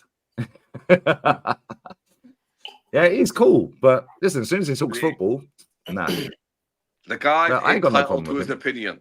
That's all I gotta say. Bro, he just repeats the same thing all the time. Do you want to know something? Do you want to know something? Do you want to know something? No, we don't want to know nothing, bro. We don't want to ask him know about the Canadians and the Maple Leafs because he supports Maple. No, for words, ask him about Maple Leafs because I'd done him like a kipper, yeah? I said, Maple Leafs, do you support Maple Leafs, yeah? You're Canadian, right? He went, yeah. I said, so if the Canadians, which is their rivals, were playing a game and they had to lose, but they were they had to win against the team that were top of the league, which meant the Maple Leafs could win the league, would you be supporting them? He went, hell no. I said, so why the fuck were you supporting Tottenham then? Mic drop. Yeah. Different standards when it's a different sport, my friend. Different standards when you've got people sucking off our football club that don't support it. I'm not saying he don't. I'm talking about others. Yeah. As soon as it comes to their club, they're all in meltdown. Sack Ten Hag. Can I ask you a question? What do you mean sack Ten Hag? It's won 2 trophies, mate. It's the end of the game. Let me just quickly play this. Look at some of our ex-managers. Some of our expected Raheem Sterling to Arsenal. I do think it's an amazing signing for Arsenal. Amazing signing. Got someone in now who's a proven winner. Been there before, done it. For Arsenal to get a player of that calibre with that experience. People like to talk, don't they? Okay. He's going to bring the winning experience. Then they say that about Zinchenko and Jesus. How's that going for us? Then they say that about Jorginho. How's that going for us? Okay. Winning experience, yeah? Winning experience. Let me tell you something. That's 3 players there. And make it 4 to Havertz as well. Remember when we got Havertz, yeah? They said we got He's Havertz. Our Jamaican brother. No. I don't care about Forget all of that. That's irrelevant. At the end of the day, they told us Jorginho brings us the winning experience. They told us that Zinchenko brings a winning experience because he played at City. Jesus brings us winning experience. Then they tried to justify to us Kai Havertz bringing the winning experience because he scored a goal in the Champions League for Chelsea. None of these men have helped us win anything. Anything. But now with Raheem Sterling, he's got the winning mentality. We should get behind him. It's a joke, bro. This is a joke. He has got winning mentality. You can't take that away from him, no. Has he got the ability? Has he got the ability? That's what I'm saying. Has he got the ability? You can't take that away from him. Bro, I got winning ability. I got winning mentality. Is that enough to make me to play for Arsenal right now? No, you're shit at football. Exactly, bro. So it's not just about you got winning mentality, bro. Are you good enough? Yeah, he's not good enough. Football. And I actually I looked into it. You got 2 left foot, bro. Not only his performances, I also looked at his stats as well. You were told me on the North Side can't play football. That's why we told him. Sterling's rubbish, bro. Sterling's wrong with Sterling, bro. He's a good player. Sterling's rubbish, bro. Really? He's Before a we good linked to player. him, you never told me that we should sign Sterling. Now all of a sudden we should have Sterling just because he's No, coming. I just think he's a good player. I'm not saying he's an answer. I'm just saying he's a good player. Oh, so you're not saying he's the answer? That's my point. That's why we didn't need to get him. He's not the answer. No, but he is a good player, though, isn't he? Okay, but you just said he's not the answer. But can you admit he's a good player? No, well, you just said he's not the answer. It doesn't matter. What's the point? He could be a good player, but you just said he's not the answer. Just admit he's a good player. That's what you know. Your problem is you always said, "Can you admit he's a good player?" I'm not saying he's the answer. Can you say he's a good player? Though? You just said he's not the answer, but can you admit he's a good player? Well, why do we care? Why do I care? He's not the answer, though, is he? You just your words. But is he a good player? No, he's not a good player. Kevin De Bruyne gave him a career, mate, and Paul Merson's a Chelsea fan, so he's gassed his left. Yeah, Ian Wright's trying to get back in on the club because Paddy Vieira got the last gig, right? So what we're doing here, like what we actually doing here? Raheem Sterling was given a career by Kevin De Bruyne, backstick tappings, bro. That guy is shit, and he's always been shit. Oh, that is terrible. That is shocking. He's a good player. He's a good player. He's a good player, is he? Okay, he's a good player. Cool. Yeah, clip this. He's a good 1 player. minute 10:25. Yeah. Put No a stream problem. marker on it offside. He's a good player. This is the first time. Decisions in Premier League history apparently was to send off Declan Rice on Saturday. In the modern Premier League era, I've seen Spurs have a goal disallowed that was scored inside their own half. I've seen this be ruled out for handball when Lucas Moura gets the ball kicked against his shoulder. And yeah, this. Look, this isn't me saying that, oh, Spurs have had it so much worse than every other team. The point is, everybody thinks their own team gets shit decisions. That doesn't make what happened on Saturday one of the worst we've ever seen in the Premier League, because actually the referee did the right thing by sending Declan Rice off, whether you think that's right or wrong. I thought it was very harsh. It was very harsh, especially considering the context of the game, especially considering what João Pedro got away with. That consistency is a massive problem. But Declan Rice getting a second bookable offence for kicking the ball away, that's not one of the worst decisions in Premier League history. So can we stop going on about it like it is? And Arsenal fans tweeting out stuff like this. I've lost respect for Danny Welbeck here. See you in the next game. Our players won't forget. Oh, scary. I've seen Arsenal fans putting out petitions that Chris Kavanagh should never referee one of their games ever again, saying that he's got an agenda, saying their win percentage is lower whenever he referees them. Grow up. I knew it. I knew this would be the Newcastle decision that they didn't get go against them 2.0 this season. That went on for absolutely ages, that goal that didn't get ruled out. And this is going to rumble on for the entire international break because Declan Rice is missing such a big game for them against Tottenham. Everyone gets bad decisions go against them. It happens. The referees are shit. Facts. Well done. A fucking Spurs fan. Yeah. That actually said it as it is. Well done. And I'm just Googling right now Chris Kavanagh's games, yeah, that he's refereed for Arsenal. Yeah. For Arsenal. He's refereed, yeah, the Brighton game at the weekend. He refereed Liverpool in the 1-1 at Anfield. Well, did we deserve to win that last season? Oh, we didn't, did we? Yeah, that was right before Christmas. Do you remember?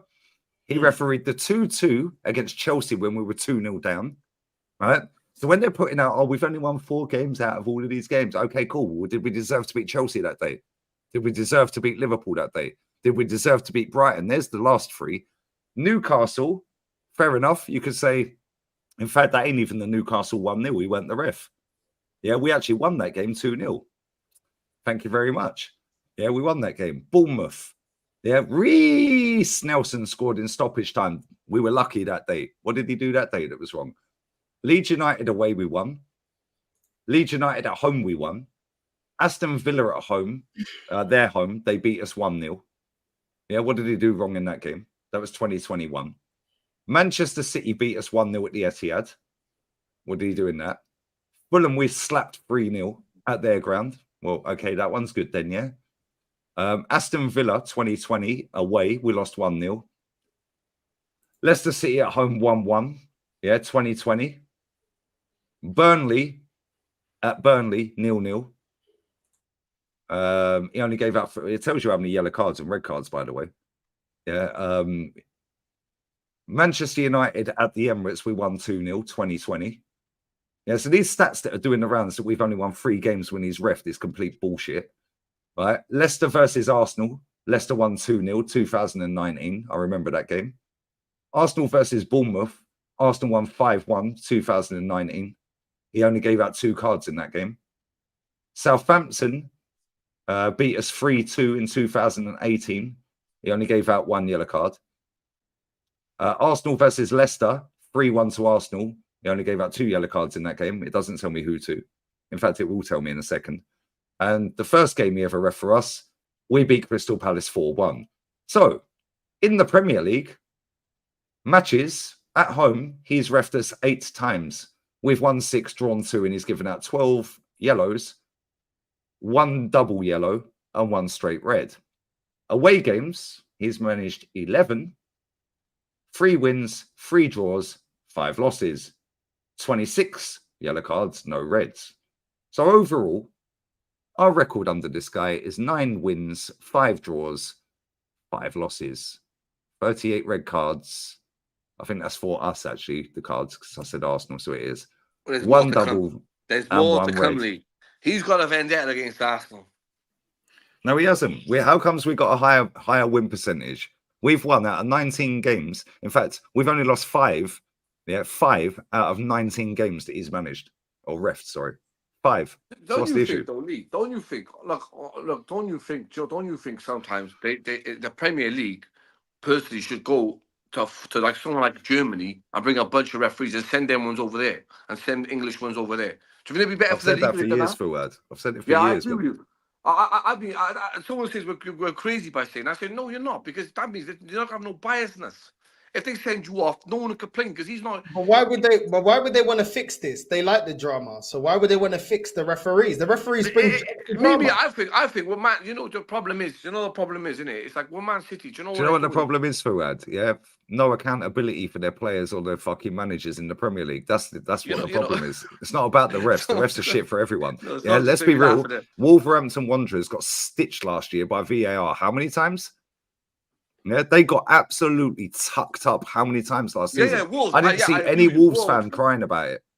Wolves last year, I did. Do you know what? Even Nottingham Forest last year, I felt sorry for. Look at when Liverpool were clean through on goal against Spurs. Or was it Man City? Man City, sorry, I'm lying. It was Man City were clean through on goal. Grealish puts it over to Haaland. The ref brings it all the way back. And no, Haaland put it over to Grealish, and Grealish was clean through. Do you remember? And he bring it back. City fans crying about it. And if they did, they didn't go on for 2, 3, 4 weeks. What about that Liverpool game against Spurs, where Liverpool felt like they were robbed in that game? The decision making in that game by the referee was they were robbed. That game, Klopp was right. I don't care. Yeah, but this is right. No, I'm not even saying the decision making was poor, but this is what I'm saying. We talk about Lee. You've even mentioned it before, yeah, that they like this whole top 4 race. But another thing that they like to introduce is, we're going to analyze, we're going to get a specialist, we're going to get another retired referee to come in and analyze these decisions. It's more traction. It's an extra show, more traction.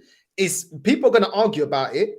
So it's just as good. It's just as good for them to keep it like this, because it gains more engagement on all social that comment right there, yeah, from Dandy Deals. Look at when Odegaard handballed it in the penalty, but that was against Liverpool, right? Or Man United. It was Liverpool, wasn't it? Yeah, he literally done ring of roses and handballed it all the way around. Why ain't that a penalty then? I said it was a penalty. Thank you. So yeah. At the end of the day, they're crap for everyone, bro. Yeah, should not be used as an excuse. But it takes away the accountability for any player, right? And if you look at Odegaard in that game at the weekend, yeah, he dropped a biblical stinker and hooked. I have never seen an Arsenal captain get hooked as much as him. In fact, I've never seen any captain get hooked as much as him, yeah? And you know what's mad? He dropped an absolute stinker. What did he do? Come on. Yeah. Arsenal the next day tweeted out, captain material. Arsenal tweeted that clip of him doing that out the next day on their socials, captain material. Yeah. This is what the issue is, mate. It's not the refs. Captain material. Why don't you go over to Declan Rice when he's on a yellow and say, don't do anything stupid? Why don't you say it's Thomas Partey, Declan Rice, Granit Xhaka, all these other players that we've had in the squad? Yeah. Basic things in football. When you get a yellow card, don't do anything stupid and don't get involved in any silliness. Don't put a stupid tackle in. Don't do no slide tackles. Don't kick the ball away. Don't time waste. Don't try and not do the throw in properly, or don't do any of that. You're on a yellow card. He should be telling Mikel Arteta, yo, get him off. Get him off. He thought he was slick, bro. He thought he was slick. Yeah. And let's be real, it was harsh. I said it on the watch along with Matty. It was harsh. Yeah, the geezer knew what he was doing. Let's be real with it. But the way Declan Rice thought he'd be slick with it, yeah. Why are you being slick, bro? You're booked. Just fucking walk away. The refs give a free kick. Just move. Yeah. It wasn't even in a dangerous position for us. If Declan Rice it's in their right back position. Exactly. That's all the way back in their box. This is what I said at the start of the show. If he did this and it was the edge of our box, I could kind of understand it a little bit. I want the defenders, everybody to get back in position. They'd probably try to take it quick and catch us cold. Bro, even if he hoofs it, chances are it's not even going to get all the way to our box and we're going to header it away anyway. We're not under pressure in that moment. So what are you doing? Veltman knew what he was doing, but at the same time, Declan Rice is a fucking idiot. There's no need yeah, for and it. people want to say about João Pedro. Cool. Well, if they give João Pedro a yellow card, yeah, they make it, oh, but it would have been 10 men because he got booked again at the end. He got booked in the 96th minute, mate. Yeah, he wouldn't have got that booking in the 96th minute if he was on a yellow card. Yeah, and then they're going on Danny Welbeck. Yeah, yeah. Oh, watch when he comes next time. Yeah, watch when we play him next time. Watch, he'll probably score, mate. Yeah, and I guarantee he celebrates because he celebrated against United the other day. It's a Mopai moment, man. I hope Danny Welbeck gets relegated. You're a disgrace and I hope you get relegated. But this is what it is. This is what English footballers become. And when you've got Sky Sports posting out today, yeah, what's more important, a trophy or top four? Yeah. And 67, bro, I'm not even lying. I've got the screenshot on my phone. Yeah, my boy Jolien sent me it earlier. Yeah, watch this. I'm not even taking the piss, bro. Yeah, I'll show you this. Where's Jolien? There he is. Yeah. He put, come along, spastics, let's vote. Yeah. Fuck's texting me. Look.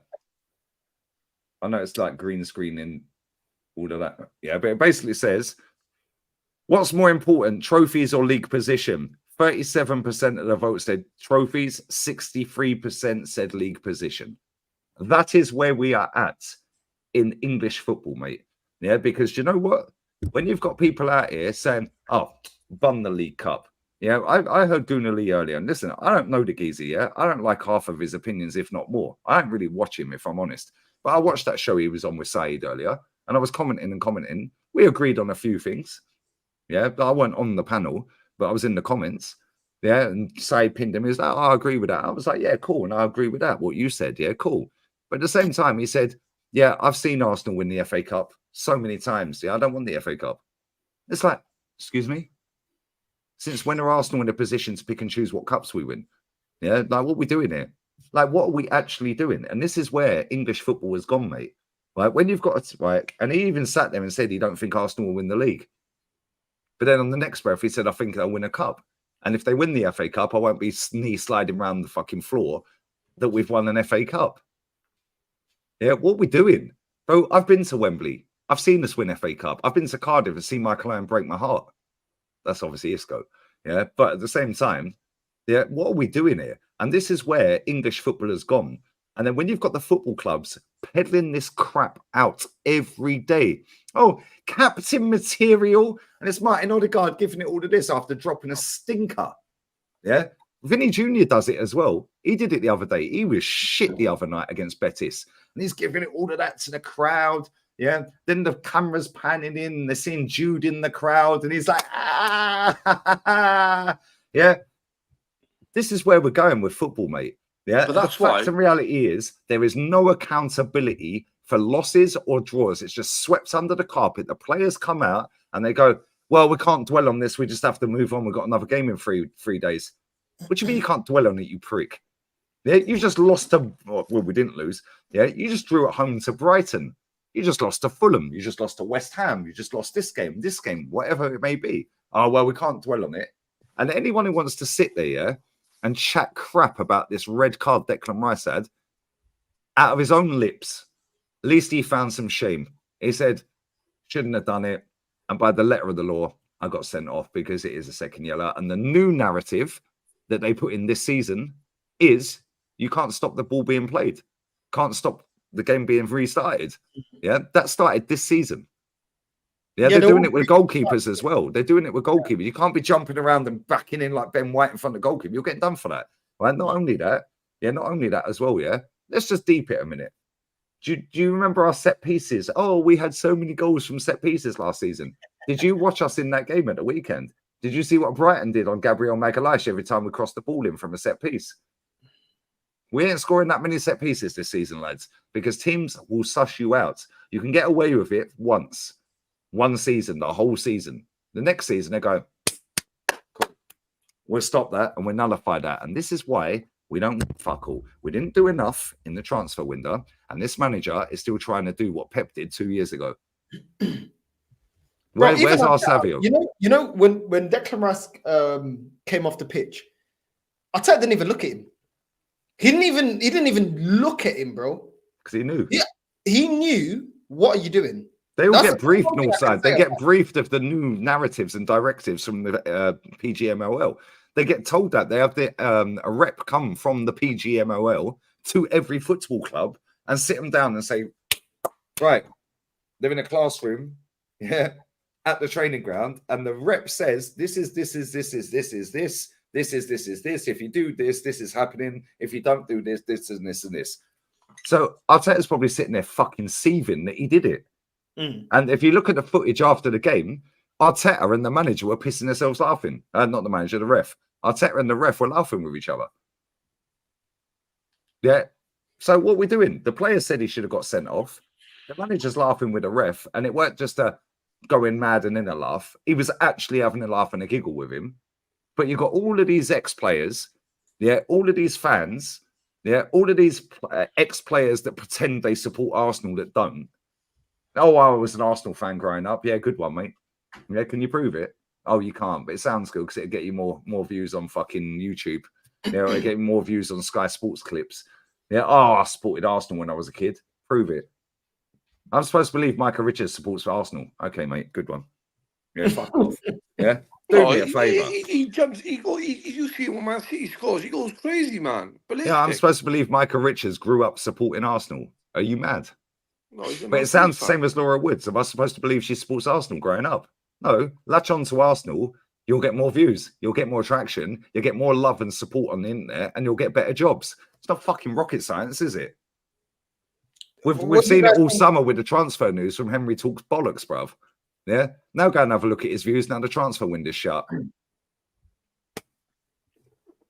Did you guys see? Did you see Trossard? Lee, I gotta give it to him, bruh. You know what's so across his league? He don't give it. No, if I'm going to call someone out, I'll call them by their name. Yeah. These men do it indirectly. Yeah, because they're snide. Yeah, they're snide. But I find, I was saying to Northside just behind the stage, innit? I find that if you look at, the League Cup, all right, you have people from our fan base, AFTV, a lot of people from our fan base who don't rate it. But I said to Northside, from the early 2000s, all the big teams have won it. Every team that's won our League Cup have won the Champions League. Every team that's won our League Cup has won the Premier League in the last 20 years. So in the last, from 2000 upwards, if you go down and look, all the teams have won it. First, Manchester United, Liverpool, Manchester United, Chelsea, Manchester United, Chelsea. Then Man City, Chelsea, Man City, Liverpool, Man City, Chelsea, and now is Liverpool. So all the big teams have won in the last 20 years. So when people write off that League Cup, when they write off that League Cup, I find it disrespectful because how players going to get winning mentality? Because Merino said in one of it, Pep Guardiola said it, is the most important cup is in February. Why? Because I drill the winning mentality into my players once we won that cup. That's what Pep Guardiola said. And they're genuinely the only club in England that can sit there and say that League Cup's beneath a club like us. Because they've won it so many times and now they've got bigger fish to fry. Yeah. No, I agree with you. Meanwhile, we're sitting there pouncing around trying to get the 10 out of 10 and end up with getting in an Uber on our one smashed with a kebab. Lee, I was arguing with Arsenal fans when we got knocked out West Ham. I was camping. I was on the phone till 3 o'clock in the morning with them. And they're like, yeah, but we do want it weren't El Neni, was it? No. It was I doesn't get you. Yo, listen, do not disrespect my. He's calm, bro. Now. You should never have thought Nketiah. But yeah, but what do you guys make of Trossard and the link to he should have handed a transfer request in. That guy's Arteta out, bro. Do you think he gave his manager, his agent, the kind of listen, bro? How did out of nowhere some club in Saudi randomly just go, yo, 35 million for Trossard? Out of all of the players they could have bid for, we're going for Trossard. He gave him the heads up, bro. That's what I'm saying. That's what I'm saying. Yeah, he's not happy, bro. You see his celebration, yeah. Right, and did you see Saliba go and do the binoculars? Yeah. He's like, come on. He did it for literally 2 seconds, bro. Again. Yeah. Time for Tubby, bye. Time for Tubby, bye. Bitty, I want Bitty. Yeah, give me Bitty. No, not Bitty now, Bitty later. No, Bitty. Yeah. But you see pre-season, he did it in pre-season. He never celebrated when he scored in pre-season. He did exactly the same in pre-season. Yeah, that guy hates Arteta with a passion, mate. Yeah, and I don't blame him because he's sitting on the bench watching that fucking Martinelli run around like a crackhead running the ball out of play. Another player this manager's ruined, by the way, because he ain't a touchline winger. He's a striker. And when Emery had him, he bagged up front. Yeah, and we know Unai creates bad boy ballers up front, bruv. Every club he's been at, their strikers score goals. Do you know what's mad, though? Do you know what's mad you say that? I remember when we were losing it in Stamford Bridge, and he put on Martinelli up the front, and he bailed him out one game. Remember he scored that goal when he took on when he took that. Where Kante was crawling across the floor. Yeah. Look at Leeds United. Look at the game against Leeds away in the cup. Yeah, he scored twice that night. Where was he playing? Oh, up front. Yeah, when he came to the club, Unai Emery played him up front. Go and have a look at his first 12 games. I think he scored about 9 or 10 goals. And he was scoring bullet headers. He was scoring 20-yard finesses, top bins against Forest, headers, all this. Bro, he's a killer up front. The problem is the system we play doesn't allow that type of player to play up front because we're camped on the edge of the box. He's got no flipping space. Yeah, which is why we should stop copying Pep. Go and have a look here, right? Tommy Tuchel at Chelsea beat Pep. Does he play Pep ball? Oh, he don't, does he? Super Duper Mick beat Pep in a semi-final, then beat Lampard in the final. He now plays Pep ball, but back when we won that FA Cup, he didn't. Yeah. Klopp. That's true. Yeah, Klopp has never played Pep ball, and he's always had a go toe-to-toe against Pep. Right? Madrid, last season at the Etihad in the Champions League, parked the bus. They parked the bus. Bro, yeah, Jose, every team that beats Pep don't play Pep ball. But Jose, when he beat him to the league, he wasn't playing with Madrid Pep ball. Yeah, Ten Hag last season, was that Pep ball in the final? Every team and manager that has Conte, when he won the league, was he playing Pep ball? He was playing fucking 5 at the back, 3 and 2 wing backs. Yeah, every manager and every team that has beaten Pep to a trophy has not played Pep ball. So why are we trying to copy it? Do you know to watch out for? I swear down, and people are writing them off. And I was live before the season kick off. I was live with Roms, Northside, and Deji, and I said what I say Northside. Watch out for Liverpool. Did I say that? I just think Liverpool. They've got the same players. I think but you also said Calafiori is a great player, and he'll be mustard, he's come in. And he just tweaked a little bit. He didn't need to go and buy players. I know they never backed him by buying a thing, but you look what he did to Man United the other day. So he's like Slot got a style, like his own style. So that's why I think a lot of teams are going to be scared of him. I don't think teams are going to look. Liverpool last season, right? They dropped off towards the end. Ole, sorry to cut you. Ole Gunnar Solskjaer had Pep's number every time, bro. Every time. I think there's only 2 managers in the league that have got a better win ratio than Pep against on the head-to-head, and that's Ollie and Pep and Klopp. Yeah, I think they're the only managers that have got, maybe Tottenham. Yeah, although they've beaten Tottenham now, but maybe Tottenham. Yeah, and that's what I'm saying. That any of them 3 managers and teams, like play Pep ball. It's jarring, bro. Yeah, and then everyone says Pep's ruined English football. Pep's ruined. No, he hasn't. I see some clips yesterday, of a League 2 game. I think it was not Luton, MK Dons or someone. I can't remember who it was. Yeah, they're all trying to play out from the back. So what are we doing here? Like, you're not good to play out from the back. Yeah? Hoof it up to the lump up front, nod it on, and get your wingers in. What are we doing? And this is what I'm saying. We're playing with 4 centre-backs, bro. And whilst 2 of them are really good, and Ben White has been very good recently, like the last 2 years, yeah, we've now got a problem at left-back. And, yeah, people go, oh, but why are you moaning? We had the best defence. Okay, cool. Who won the league? Yeah. Oh, you had the best strike force or goals that you've ever scored in the Prem. Okay, cool. Well done, mate. What did we win? Oh, nothing. When does this come to an end, mate? Yeah, and I'll tell you when. This season. Because that transfer window, more and more people woke up, mate. And that Sterling deal was done way, way, way before that got announced. Did you see how quick that fucking announcement video got dropped from when they announced it? Right?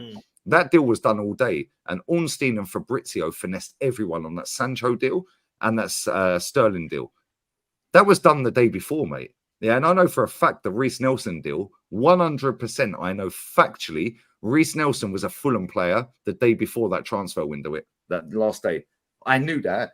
All of a sudden, Fabrizio, oh, his deal to Ipswich collapsed. 3 minutes later, he tweets out, he's going to Fulham. Bro, I text somebody who's not an Arsenal fan, yeah, that knows him. They all knows of, well, knows, I'm not going to say who it is. But anyway, yeah, either way, I said, and I said it on a live stream, I said, when did Reece Nelson sign for Fulham? He said the deal was done yesterday.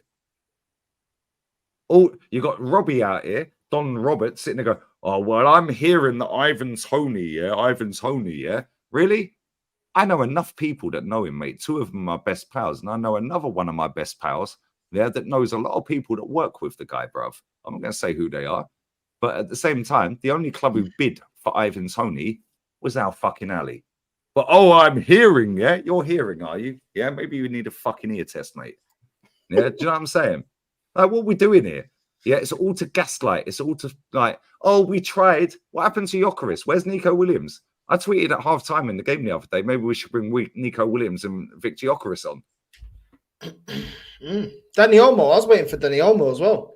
You know? Right, where's Musiala? Who's impressed with this season? Say again.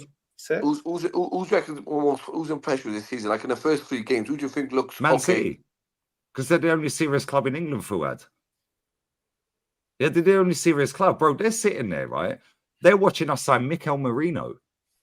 What are we doing here? Yeah, we're signing Calafiori. They're thinking, what the fuck? Yeah, they're seeing us sign Raheem Sterling. They've got fucking Savio. He's better than any of our wingers. Let's just be real with it. He's better than all of our wingers. Okay, Lee. Then they go, no, let me just land this and I'll shut up, yeah? All right. Then, yeah, we signed Norbert Neto instead of Pedro Neto. They signed Gundogan, bro, who's better than every single midfielder we have. They signed Gundogan on a free, and they signed Savio, the Mahrez regen with a bit of pace. They're looking at our transfer window. They're looking at Liverpool's transfer window. The 2 closest clubs to them last season. And they go, yeah, whatever, mate. Yeah, that's a 5p. But Lee, all right, I'm saying, do you know, like, okay, we're Liverpool, though. We're Liverpool. Don't get me wrong. Klopp was our bad boy manager, okay? But you know, every manager sometimes know their level. Think, you know what? I might sit back and like I can't take it no further. But the players who actually really, like last season, they dropped off towards the end. But the players are still there, like Mohamed Salah, McAllister, Jota, Diaz. They're all still there. And like this time last year, they went to Old Trafford and they were drawing games. But this time this year, they just slaughtered them. So I'm saying Liverpool, that's an improvement there already of last season. Because last season, if they never drew their games about United, I don't think we would have finished above them. But that United game, that was handed to them, bro. No. But it doesn't matter, though. It doesn't matter. Last season, when everyone expected Liverpool to go there to batter them. I think you're being I think you're doing a bit too much. Two of them goals was Man United giving it straight to them. No, bro, they couldn't handle it, bro. The football they were playing, they were pinging the ball around. There's no tomorrow. Liverpool didn't, but I didn't even feel like Liverpool played that great. Liverpool were in second gear, mate. They were doing windows on the pitch in the 60th minute. Ole! That's what I'm saying. That's not really the game to measure how good Liverpool are. If we win, then Liverpool was shit against Ipswich and they got the result. Lauren, real talk. No, Lauren, let's be honest, bro. Like, you guys They were won shit that game. Ipswich. I watched the game. They were shit against Ipswich. First half, yeah, they would think. But second half, they dismantled them. They didn't dismantle them. They just had a couple of moments. They dismantled them. Right, let me tell you now, yeah. Bro. Let me tell you now. As soon as any of them midfielders get injured for Liverpool, it's curtains. It's curtains because none of their forwards are clinical enough. Now, if you have to play Arsenal tomorrow or you have to play Liverpool, I think he'd be more afraid to play Liverpool. Yeah, because Mikel Arteta's deluded, bruv. Hence why he signed seven left backs to replace Kieran Tierney. I think Liverpool are dark horses, bro. I'm telling you now, they got Mohamed Salah scoring. They got Jota scoring. They got Nunes. They got Diaz scoring. They got McAllister in the middle. They're looking good, bro. I feel like they've been playing well. That's not even what I'm saying. Bro. But again, let's not forget. Yeah, let's not forget. Rewind to when Big Ange Alamate came into Hotspurs. They were top of the league after 3 months. New manager bounce, bro. Different voice. They've had Klopp there for 7 years, 9 years, whatever it was. Different voice. Yeah. And against Man United, they know Man U are shit, bro. That was the easiest game out of their 3 games. That's what I'm saying. It was easy. They didn't. That was the easiest game out of their 3 games. No. That's what I'm saying. They played better in the previous games. They've been good. They've been good, but I don't know what they're winning. They went in and drew, bro. They would have fuck all this season. It was easier. Same as us. No. Wait there, Lee. I've seen one of your videos. You said Man United is serious. They're buying players, right? You said that, innit? Yeah, but I said, hold up. But I also said, let's not forget. I said everything they've done off the pitch. No, hold on. Because if you're going to quote me properly. Yeah, I said everything they've done off the pitch, Man United, has been superb. Yeah, they've got top people in top positions. Everything they've done in terms of transfer business, you could say, cool. They got rid of Greenwood. They got rid of McTominay. They got rid of Wan-Bissaka, Palestri, all the fringe players, yeah? All right, cool. They've brought in players that were their number 1 targets. They hit their number 1 targets all summer. They were their number 1 targets. Ugarte, De Ligt, Mazraoui, and Xerxes. They were their number 1 target. Yoro as well, right? But then I also said in that same fucking stream, because it was with Rance or Saeed, one of the two, I also said, but let's not forget, you've still got that bald egg in charge, that baked bean head, bruv. Yeah. So whilst it's good, the biggest cock-up they've made, yeah, they've made 2 real big cock-ups, Ineos. Number 1, giving that guy another contract, and number 2, giving Bruno Fernandes a contract. And have you heard what he said tonight? Have you heard what he said on DAZN Portugal? Oh, my days, bro. What did he say? Bruno said, yeah, and I quote, I will read the quote out. Smash the likes up. Yeah, I'll read the quote out because he said this. Yeah, he said this, bro. He said, right, here it is. I'm perfectly aware that this Manchester United is not ready to win the Premier League. We are indeed fighting for a title with the concrete and real objective of trying to finish in the top 4 in the places that give us access to the Champions League. So on that basis, then, you've just signed up a 300 grand a week contract to fight for a Champions League spot after being in the Champions League last season and finishing bottom of the group. That's your captain, yeah? Yeah, that club's fucked, mate. Yeah, that club is finished. It's finished. That club. Listen, everyone was hyping up Man United. Let me say something. Everyone was hyping up Man United through the summer.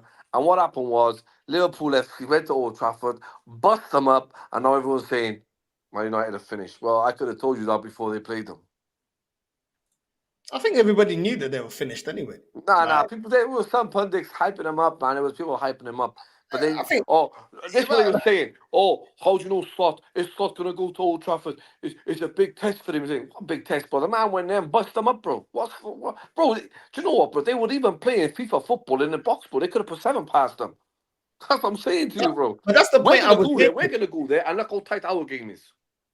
No, but that's what I'm saying, yeah. Liverpool, I felt like their performance was even better in the previous games. Against Man United, they didn't even need to up it. Because, bro, they played decent, but they weren't playing in 5th gear, bro. They were cruising that game. Man United were rubbish. Liverpool dealt with them. Liverpool dealt with them the way they should have dealt with them. Listen. The first 10 minutes. The 2 other games before that, 10 minutes, Man United are playing all right, and you have the people, Man United played good for 10 minutes, and you have people there was bang, oh, look at Man United. And Liverpool said, what?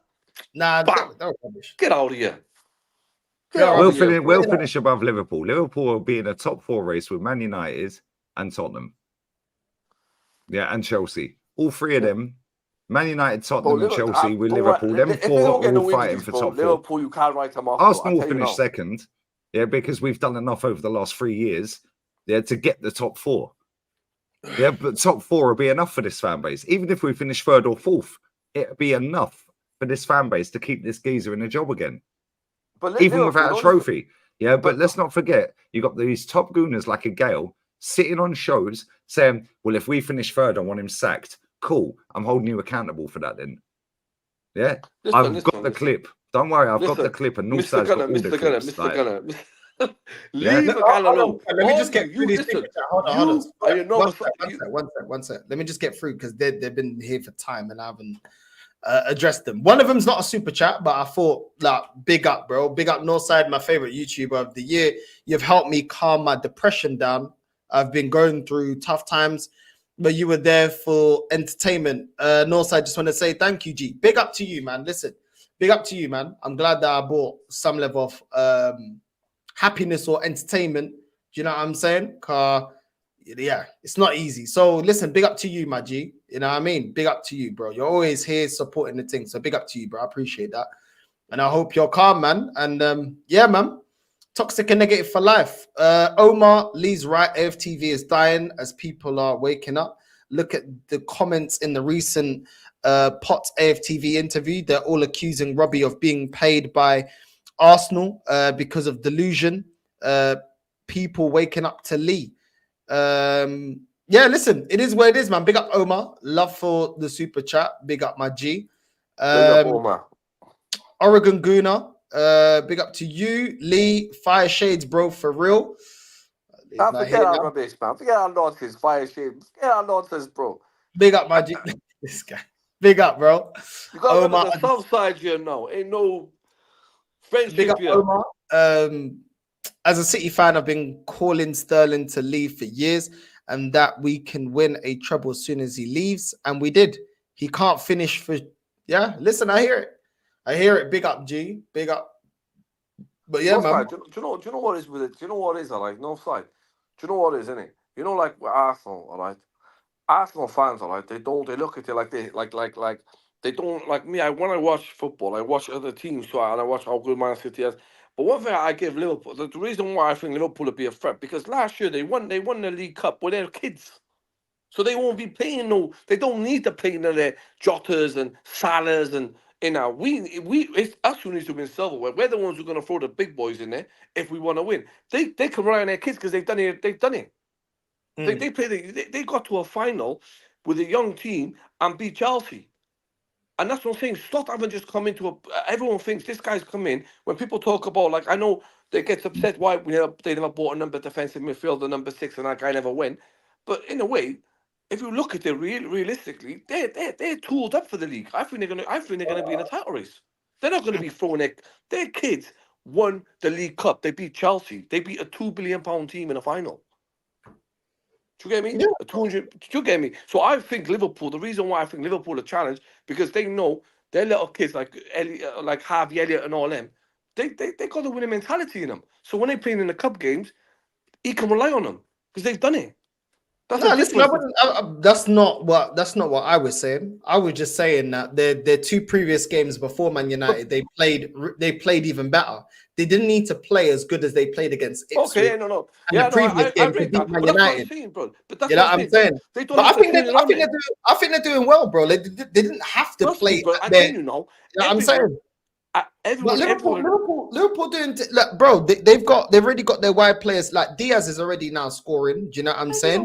They've got Gravenberch. Like, bro, there's been a lot of improvements. The way that they play football, they're not always gun ho. Sometimes they keep possession. Gravenberch is looking better in the midfield. Luis Diaz is scoring goals. Do you know what I'm saying? They're no longer playing Darwin Núñez up front, and I feel like they look better for it because that guy's a calamity. He left you. Do you know? Let me tell you, Liverpool fans in the chat. They're looking back. You know what I mean? But I need, like, I want to see, like, you know, halfway through the season, then we start to really see. Okay, but I'm going to say it how it is. I mean, we haven't really seen Liverpool face adversity like that, bro. Like, You know what I mean? Under this manager is what I'm saying. Under this manager, like they played Ipswich, Brentford, and the dusty Man United. I want to see how they react through adversity.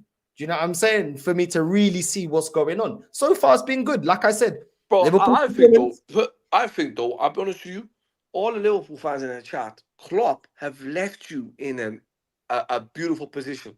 And when they found the right man, I know Klopp turns around and says, I didn't get involved with the management. He identified, he helped a little bit, said he's the right one.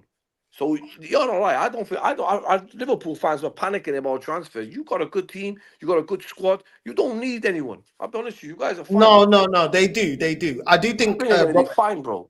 I do think they got a good team, yeah, and they've held. I mean, the biggest fear for what I heard from Liverpool fans was, are their established players going to leave when Klopp left? They kept Van Dijk, they kept Alisson, they kept Salah. Do you know what I'm saying? They kept Trent, they kept these players. Now I feel like Robertson, they got to move him on. Do you know what I'm saying? They probably could use maybe another centre back in case anything happens to Kanate or Van Dijk. They could probably use that.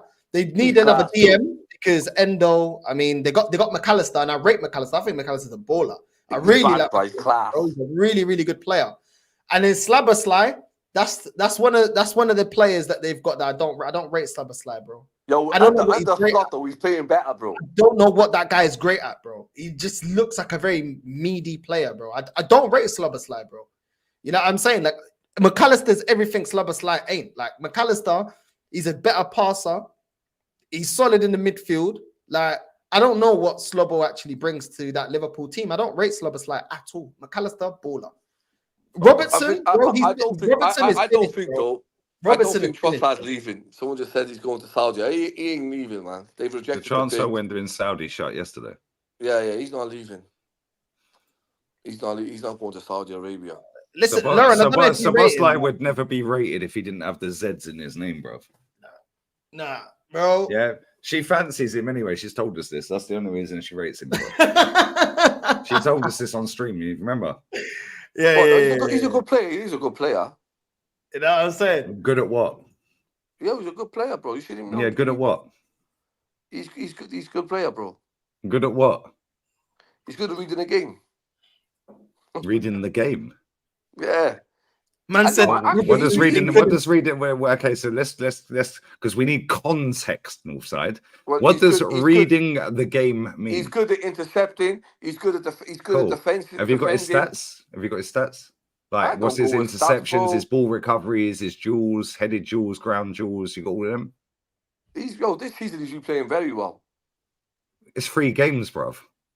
Doesn't matter. He's still playing well, isn't he? It doesn't matter. These are the type of people, Northside, when Edward and Nketiah scores a hat-trick, go, make your apologies as loud as you disrespect. Yo, listen. You ever disrespect Ed Nketiah again? Let me tell you something. Let me tell you something, Mr. Lee Gunn and NorthsideLDN. Make this make sense, all right? I'm talking about top scorer, not our striker. How can our top scorer go to Crystal Palace, who scored 5 goals last season, and our main striker scored 2 goals and he's at the club? I don't get it. Make that make sense to me. What do you mean our top goal scorer? Bro, the guy scored 19 goals in 7 seasons in the Prem. No. I'm saying to you, last season he scored more than Jesus. Yeah, well, mate, I scored more than Jesus last season. I ain't talking about, do you know what I'm saying? Like, what we're doing here. My striker got sold. Man of the match sold out. Biblical man, biblical sinker and hook for Edward and Nketiah. Generational talent, standing ovation. Man, taking a piss, bruh. How did they sell him? They should have sold Jesus. I would have rather sold Jesus than Nketiah. Standing ovation. Hey, listen also got it. Ibra settings, bro. Well, that's the need to forward what he did to Pogba. You with Thierry, you sit on the floor. You sit on the floor. Did you see that video, forward? That was jokes, bro. Thierry and Ibra both sitting down talking, and he goes, Pogba, you sit on the floor. I was like, yo. Nah, he's talking to him like, yo. The lions are talking. It was like, yo, lions. Cool cat in Romanian. Sit down, bitch. Sit down, dog. It's like you're talking to a dog. Cool cat, sit, win, sit, Yeah, called cat. You say that to a Romanian, bro. I swear they'll punch you up, bro. Called cat. This is it. This is it. But yeah, man, it's crazy.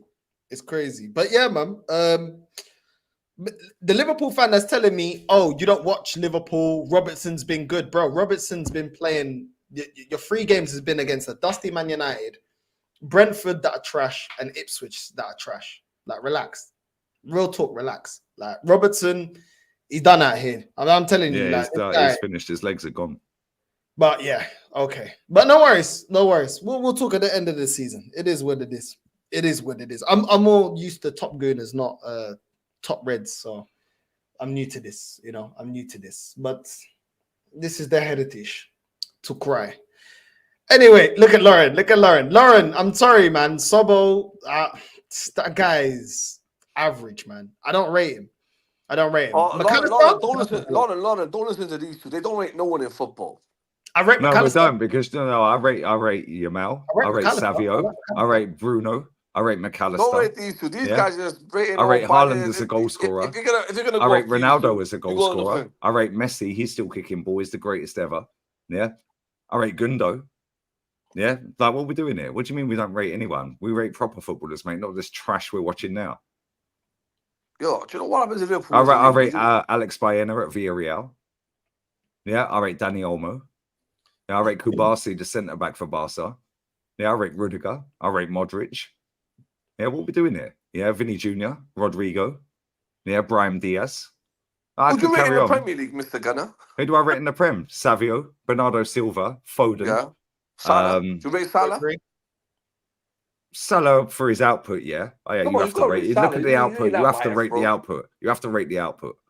Yeah. Rodri. Yeah, Haaland for the output. Yep. Yeah, you have to rate Van Dijk.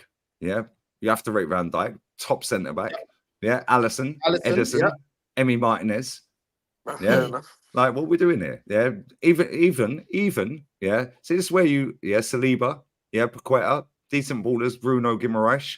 Yeah, see, these don't rate anyone. No, we actually rate proper footballers.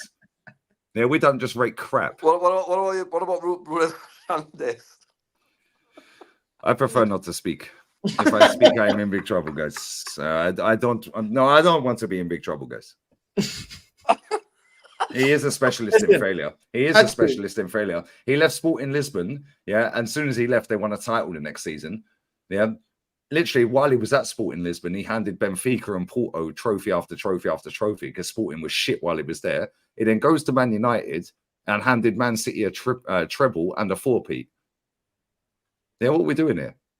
Yeah, he's trash, bro. 300 bags a week, and he's got the audacity to say, "Oh well, we're not going for the title. We're going for top 4, mate." So we're getting the Champions League that I embarrassed the club as captain, yeah, last season for finishing bottom of their group in their worst ever Champions League campaign. Oh, after being the captain that finished in their lowest league position twice. 300 grand, easy gig in the Prem, innit? That's what I'm saying. Listen. Familia, make sure you like and subscribe and hit the bell notification. Make sure you subscribe to Fuad and change your name. You're not the Prince of the South. Make sure you subscribe. Make sure you subscribe. Make sure you subscribe. Look at he's rattled now. Look at Prince of the Valleys, boyo. Who's got that jacket? Who's sheep's alarm? As soon as you cross over the Prince Charles Bridge, you will be no entry. Yeah, these fuckers were charging 12 quid to get in it. They're going over that bridge, fuckers. 12 quid. Yeah, they let you leave for nothing. You have to leave for nothing, bro. Yeah, I'm not going to say that because you'll get cancelled. Who's caused that jacket? Yeah, boy. Listen, sub to Lee Reacts and Lee Gunner. If you haven't already, make sure you're liking and subscribing. Is anyone live that can redirect you? Is anyone live? Chat, help me out. Anyone live? Anyone live? LB. I don't normally redirect to Let me redirect to LB. LB's live. Redirect. I like LB. Saeed's live. Judge Mo's live. Which one? What am I saying? Saeed's live. Saeed? Is LB live? I can't see LB LB's live, yeah. FFP PSR shambles. He's been Saeed. oh yeah, he's been live for a while on that, I think. Okay. All right, cool. We'll go Let me have a Saeed. look. Let me have a look. Let me have a look. Let me have a look. Well, I think Saeed's been live for a while as well. Yeah, LB is live. Oh, quickly before I go. Oh my days. Today, bro, I got a flat tire on the motorway. Oh my days. So I had a live. Yeah, LB's been live for 2 hours. Sorry, mate. Go on. I had a live. I had to move the live because I got a flat tire on the motorway. Yeah, stream from the motorway. Oh my days. Bro, I'm trying to get picked up. What do you mean? Is he mad? And then yeah, I open the door and then the lorry's going boom, boom, bro. Yo. Yeah, when they go past, it's like you're like, whoa. But then when they go past the back wind, pause, the wind, yeah, you're like Patrick Truman. Oh, bro, I'm telling you, I was just like, what's going on? And then I had to get, bro, it wasn't even one wheel. In the end, I had to get 3 wheels changed. And the guy sorted me out in the end. But yeah, it was just long, man. Long. So yeah, man. Apologies, people, because I was gonna do 2 lives today, but because of that, yeah, it was all mad. Yeah, and then my battery was low. Listen to the excuses. Listen, yeah, you mean to tell me you can't charge your battery all day? No, do you know what I did? I still put a 15-minute video. So I've been at home all day and my battery is nearly dead. Yeah, look at that. Yeah, bro, my battery is nearly 50%, bro. Yeah, I'm saying, nah, real talk, man. I was stressed. I can't lie, but you know what? Yeah, we're there, innit? We're there. I'm on 23%. I've been sat at home all day. Yo, let me just say him in the chat, innit? The guy said, innit? So he's trying to claim, Waleed, you're saying he gets 1 million a week. Who? Ivan Toney. No, he's on 400 grand a week. No, because this guy just said no. No, he's on 400 bags. That's the base. I don't know what his bonuses are, but he's on 400 bags. I was going to say £1 million. Yeah, Waleed. He was on 20 grand a week, yeah, at Brentford. He's times 20 his wages going out there. Fair play, go and get your money, bruv. I text my boy Granite. Yeah, I was like, yo, tell Ivan, bruv, go get your money, fam. Yeah, go get your money, G. Go and get your money, bruv. Beautiful country, respect level 100, and he'll smash it. And he's gone to my club. He's gone to my club. Yeah, Mahrez and Ivan Toney link up is what we needed, bruv. Yo, Lee Gunner, this guy Waleed from Saudi Arabia. Yo, listen, Lee Gunner, well, if you give Lee Gunner 10 million or 10 million a week. Who's this? This guy, Malal Waleed, he's from Saudi Arabia, I think. If you guys give Lee Gunner 10 million a week, he'll do the Saudi League only. He'll bum the Arsenal. He'll bum every team. 10 million a week. This person. He's there with a Saudi flag. No, that's a she, bruv. That's Madawi, bruv. That's Madawi, bruv. She's a she. She's a Liverpool fan. It's not a he. It's not the rainbow mob, bruv. Yeah, we don't do that. That's haram in Saudi. Yeah, big up Madawi, my girl. Yeah, Madawi is related to the royal family. Oh, shit. Yeah. He believes anything I'll tell him. Do you know what I'm saying? She was in Marbella and Porto She didn't even hot me up, bruv. Like hit me up. Like she went. They got 2 yachts. A job in Saudi. The Saudi royal family have got 2 yachts moored up in Porto Banús, yeah, right. As she came out, I was like, "Yo, hit me up. Surely, if you're not the princess, then you can find me a princess." You know what I'm saying? Yeah, because I'll fully stop drinking Suave. Yeah, I'll fully learn Arabic. Yeah, and I'll fully convert. I'm not even taking the piss. I need that Saudi money, bruv.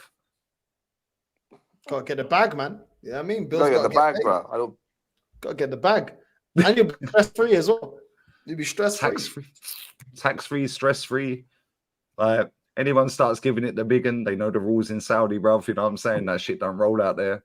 Like, no top gooners out there giving it large. You know what I'm saying? They get their internet disconnected. But the police have Lambos in that. Lee would just be pointing them out. It was that one there. That top gooner down there.